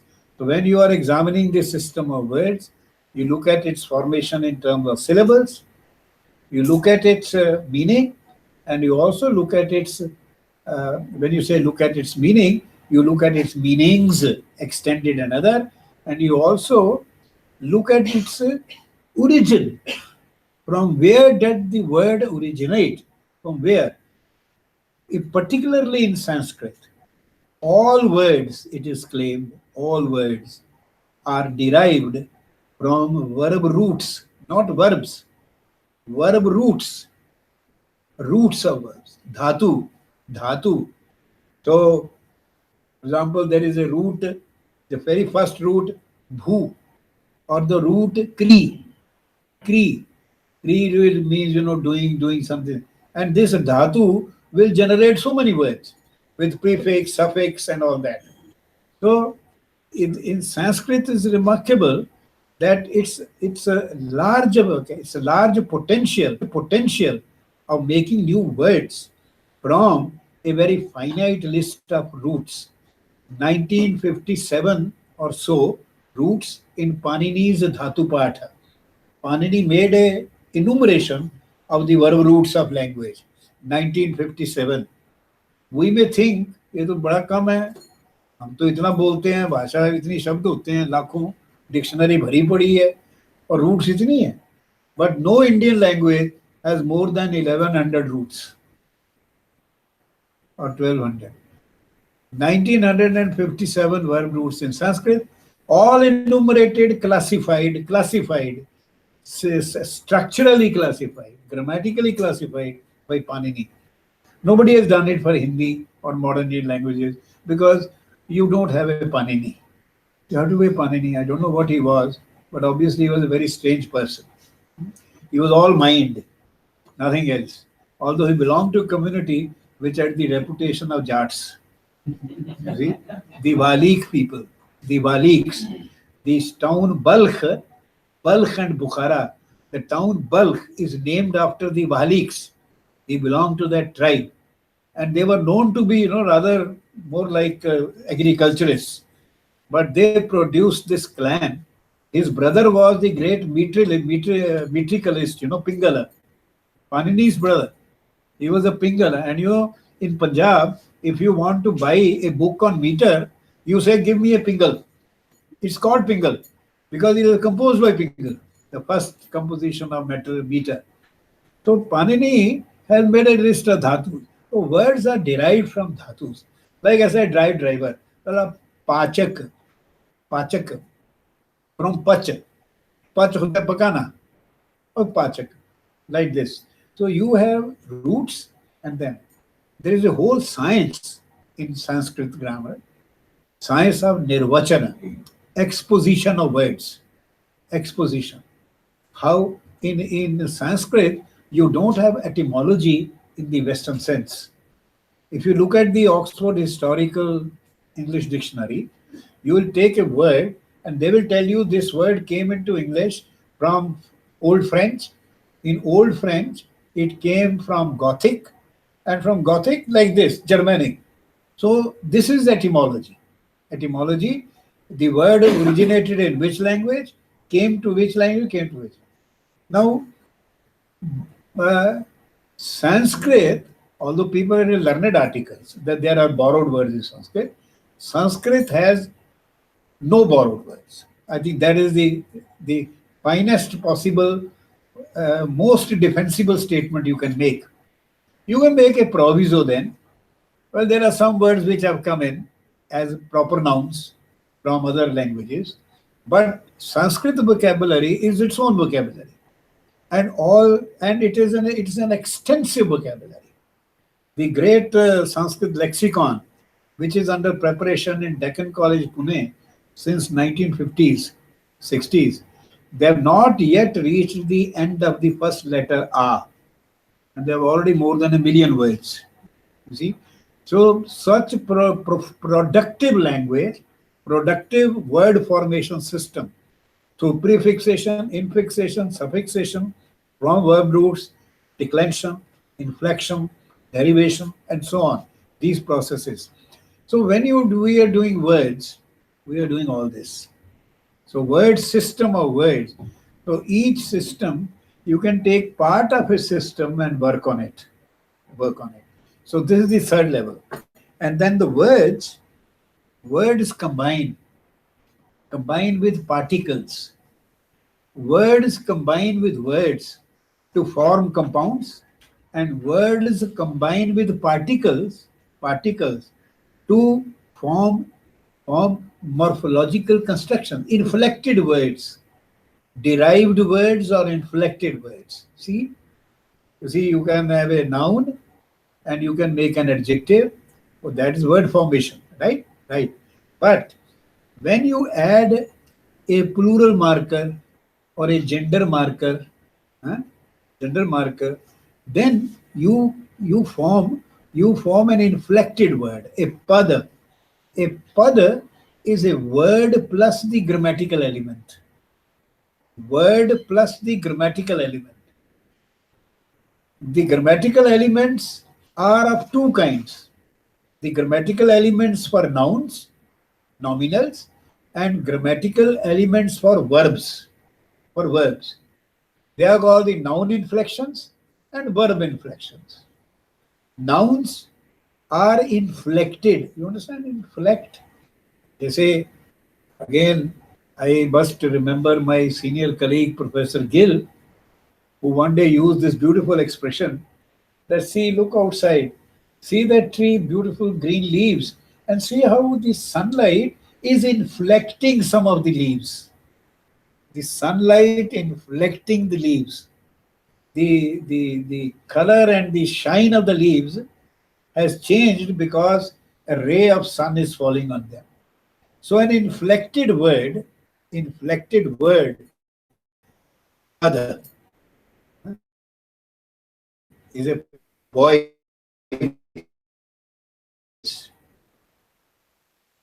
Tiger. So you have the feminine. So you get an inflected word.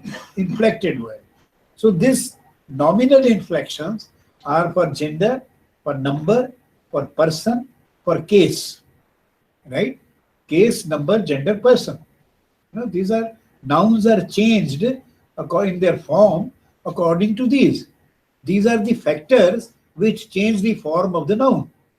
And verbs change according to tense, according to aspect, according to mood. Then imperative mood or subjective mood. De, Allah ke naam de de. Yeah? So this is that it's a form of imperative, but it is a prayer. It's a prayer. And de can be without the simple statement also. A child is playing with a toy and the sister asks for it and he doesn't give. And the mother says, de, give. You say, de. Then it becomes an order. So, there is that, these are implicit inflections. So the word is not the same. These three they are not the same. They're different. So these are to be worked out. So you have the system of deriving words and using words in combination. When you combine two words, you get a compound, smasa. So you have a August rain, I used that expression yesterday. August rain, the rain that falls in August. So August there is in the locative case. And when you have, let's say, August person, then this August is not in the locative case. Then it is an adjective. It's not a noun in the locative case. So according to the combination of words, there is a grammar of compounds also in forming compound words. And Sanskrit is very good in making compound words. In fact, you can have a compound running into two sentences. You see? And that's what gives the technical strength to Sanskrit style.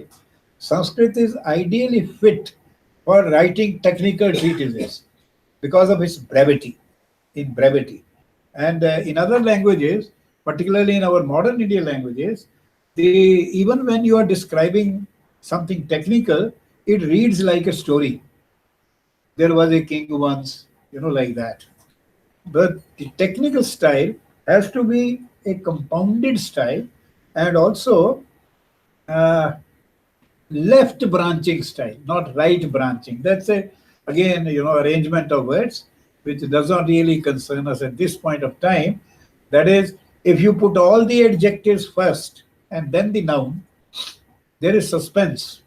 Acha, sundar, mota, pavitra, hathi. You keep expecting something. Agar mota na hota, to you would have expected something different. But if you say hathi, mota, pavitra, like that, then it becomes a narrative style. This is right branching. Modern Indian languages, the style is more right branching than left branching. But if you are writing technically, you have to have that. So all this is part of words, right? It will be part of style. It will be part of style later on sentences also. So pada, you understand? When you put an inflection to a word, see, when you derive a word, what is derivation? You make one kind of word from another kind of word. Let's see, all words in a language are divided into certain sets, parts of speech, they are called. In English grammar, there are 8 parts of speech.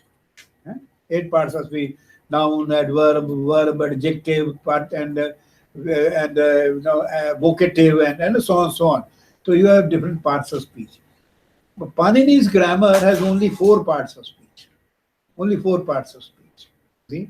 Nama, khyata, upasarga, nipata. Nama, nominals. Nominals includes adjectives also. Because in modern Indian languages also, the noun and the adjective have the same inflectional marking. Jैसे लड़की, अच्छी लड़की, ई, अच्छी लड़की, अच्छा लड़का. English doesn't have. You don't have gooda boya and goody girly. I'm sorry, if it were there, things would be very clear, as my student said. He invented. So it would be very clear. But then, because it is called samanadhikarana, the adjective and the noun are both governed by the same grammatical principle. Same principle, right? So you are in this. I was talking about deriving words. So you derive words, drive to driver. You make drive to driver. You're able to ability, or inability. Able, ability, derive. Inability, again derivation. But once you say inabilities, you make a plural. Then you can no longer derive. So inflection applies the closure to derivation in language. Derivation जितना कर लीजिए, जैसे inflection लगाई तो अवसान है, pause, finish, you stop there. So you have these padas, then the padas are combined, these constructions are combined, they are combined into phrases. Phrases, nominal phrases, verb phrases. Like when you have a verb and an adverb,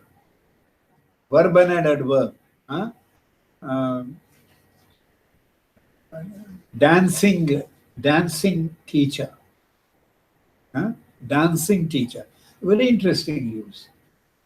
Dancing teacher is dancing to teach dancing.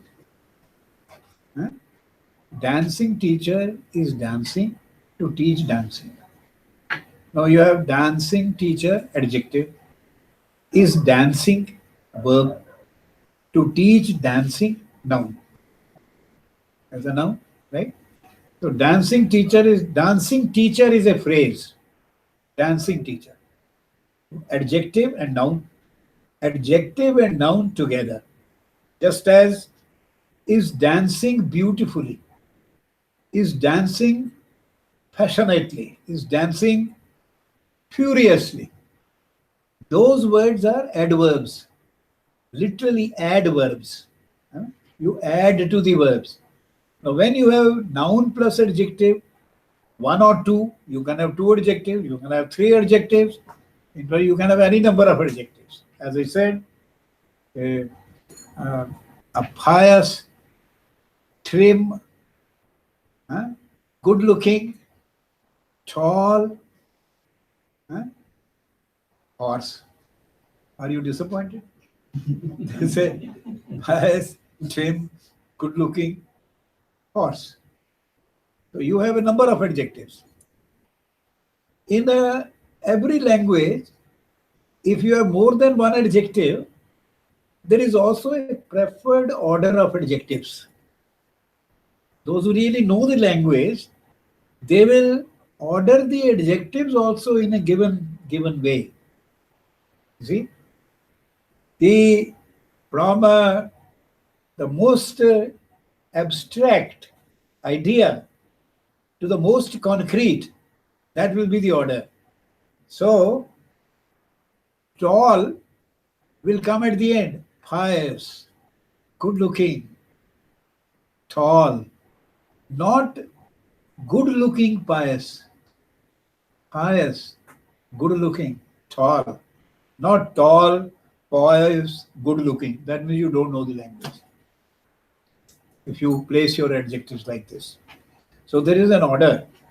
There is an order in this, just as they say there is an order in the cosmos. And when Joyce said that there is no order in the cosmos, lack of order is also an order. So he called it chaosmos. Not cosmos, but chaosmos.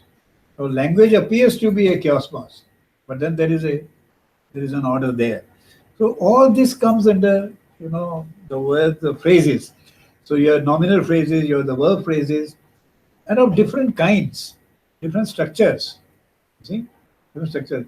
You have also complementary phrases, an adjective phrase which complements, or a locative phrase which complements the verb, completes the verb. That is, uh, uh, he sleeps.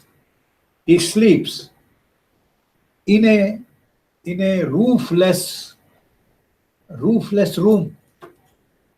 He sleeps. Where? In a roofless room. Now, in a roofless room is a noun phrase which is a complement of the verb sleeps. Otherwise, the meaning of sleeps is not complete. It may be he sleeps, fine. But you can't leave it at he sleeps in and then keep quiet. So in where? So you'll have to say where. So that is the complement, completes, like this.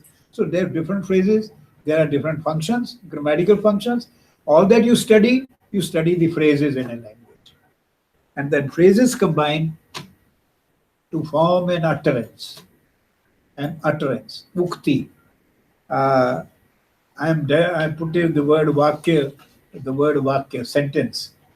Because the English grammars, the Western grammar is the grammar of sentences. But Indian grammars are grammars of utterances. And in Bhartrihari's second kind of Vakyapadiya, his wonderful book, Vak and Pada, sentence and Pada, in the second, he talks about utterance. And he has 8 definitions of a sentence. 8 definitions. 8 definitions of what a sentence is. Basically, it's a grammar of utterance. Because utterance can be simple one word. The rest is understood. So you speak one word, rest is understood.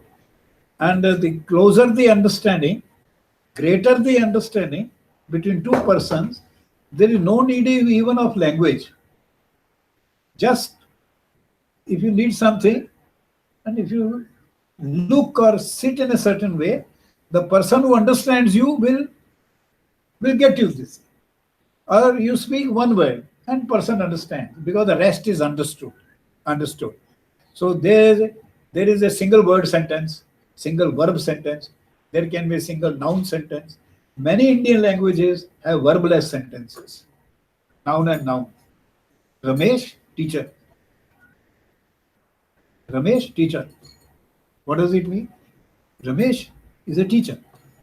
You need not say is, it's understood. So like this, different types of utterances. And वाक्य नहीं use होता है इतना. The utterance can be a statement. In English, you have the difference between a sentence and a statement. You see, the King of France is bald. See? The King of France is bald. Now, this is a correct sentence, but it is not a correct statement, because there is no King of France. No King of France. So when you judge a sentence for its grammar, when you are judging a composition for its grammar, you are examining sentences. But when you examine something for its truth value, then you are judging statements. Statements. So a sentence can be a sentence, or a sentence and also a statement. Right?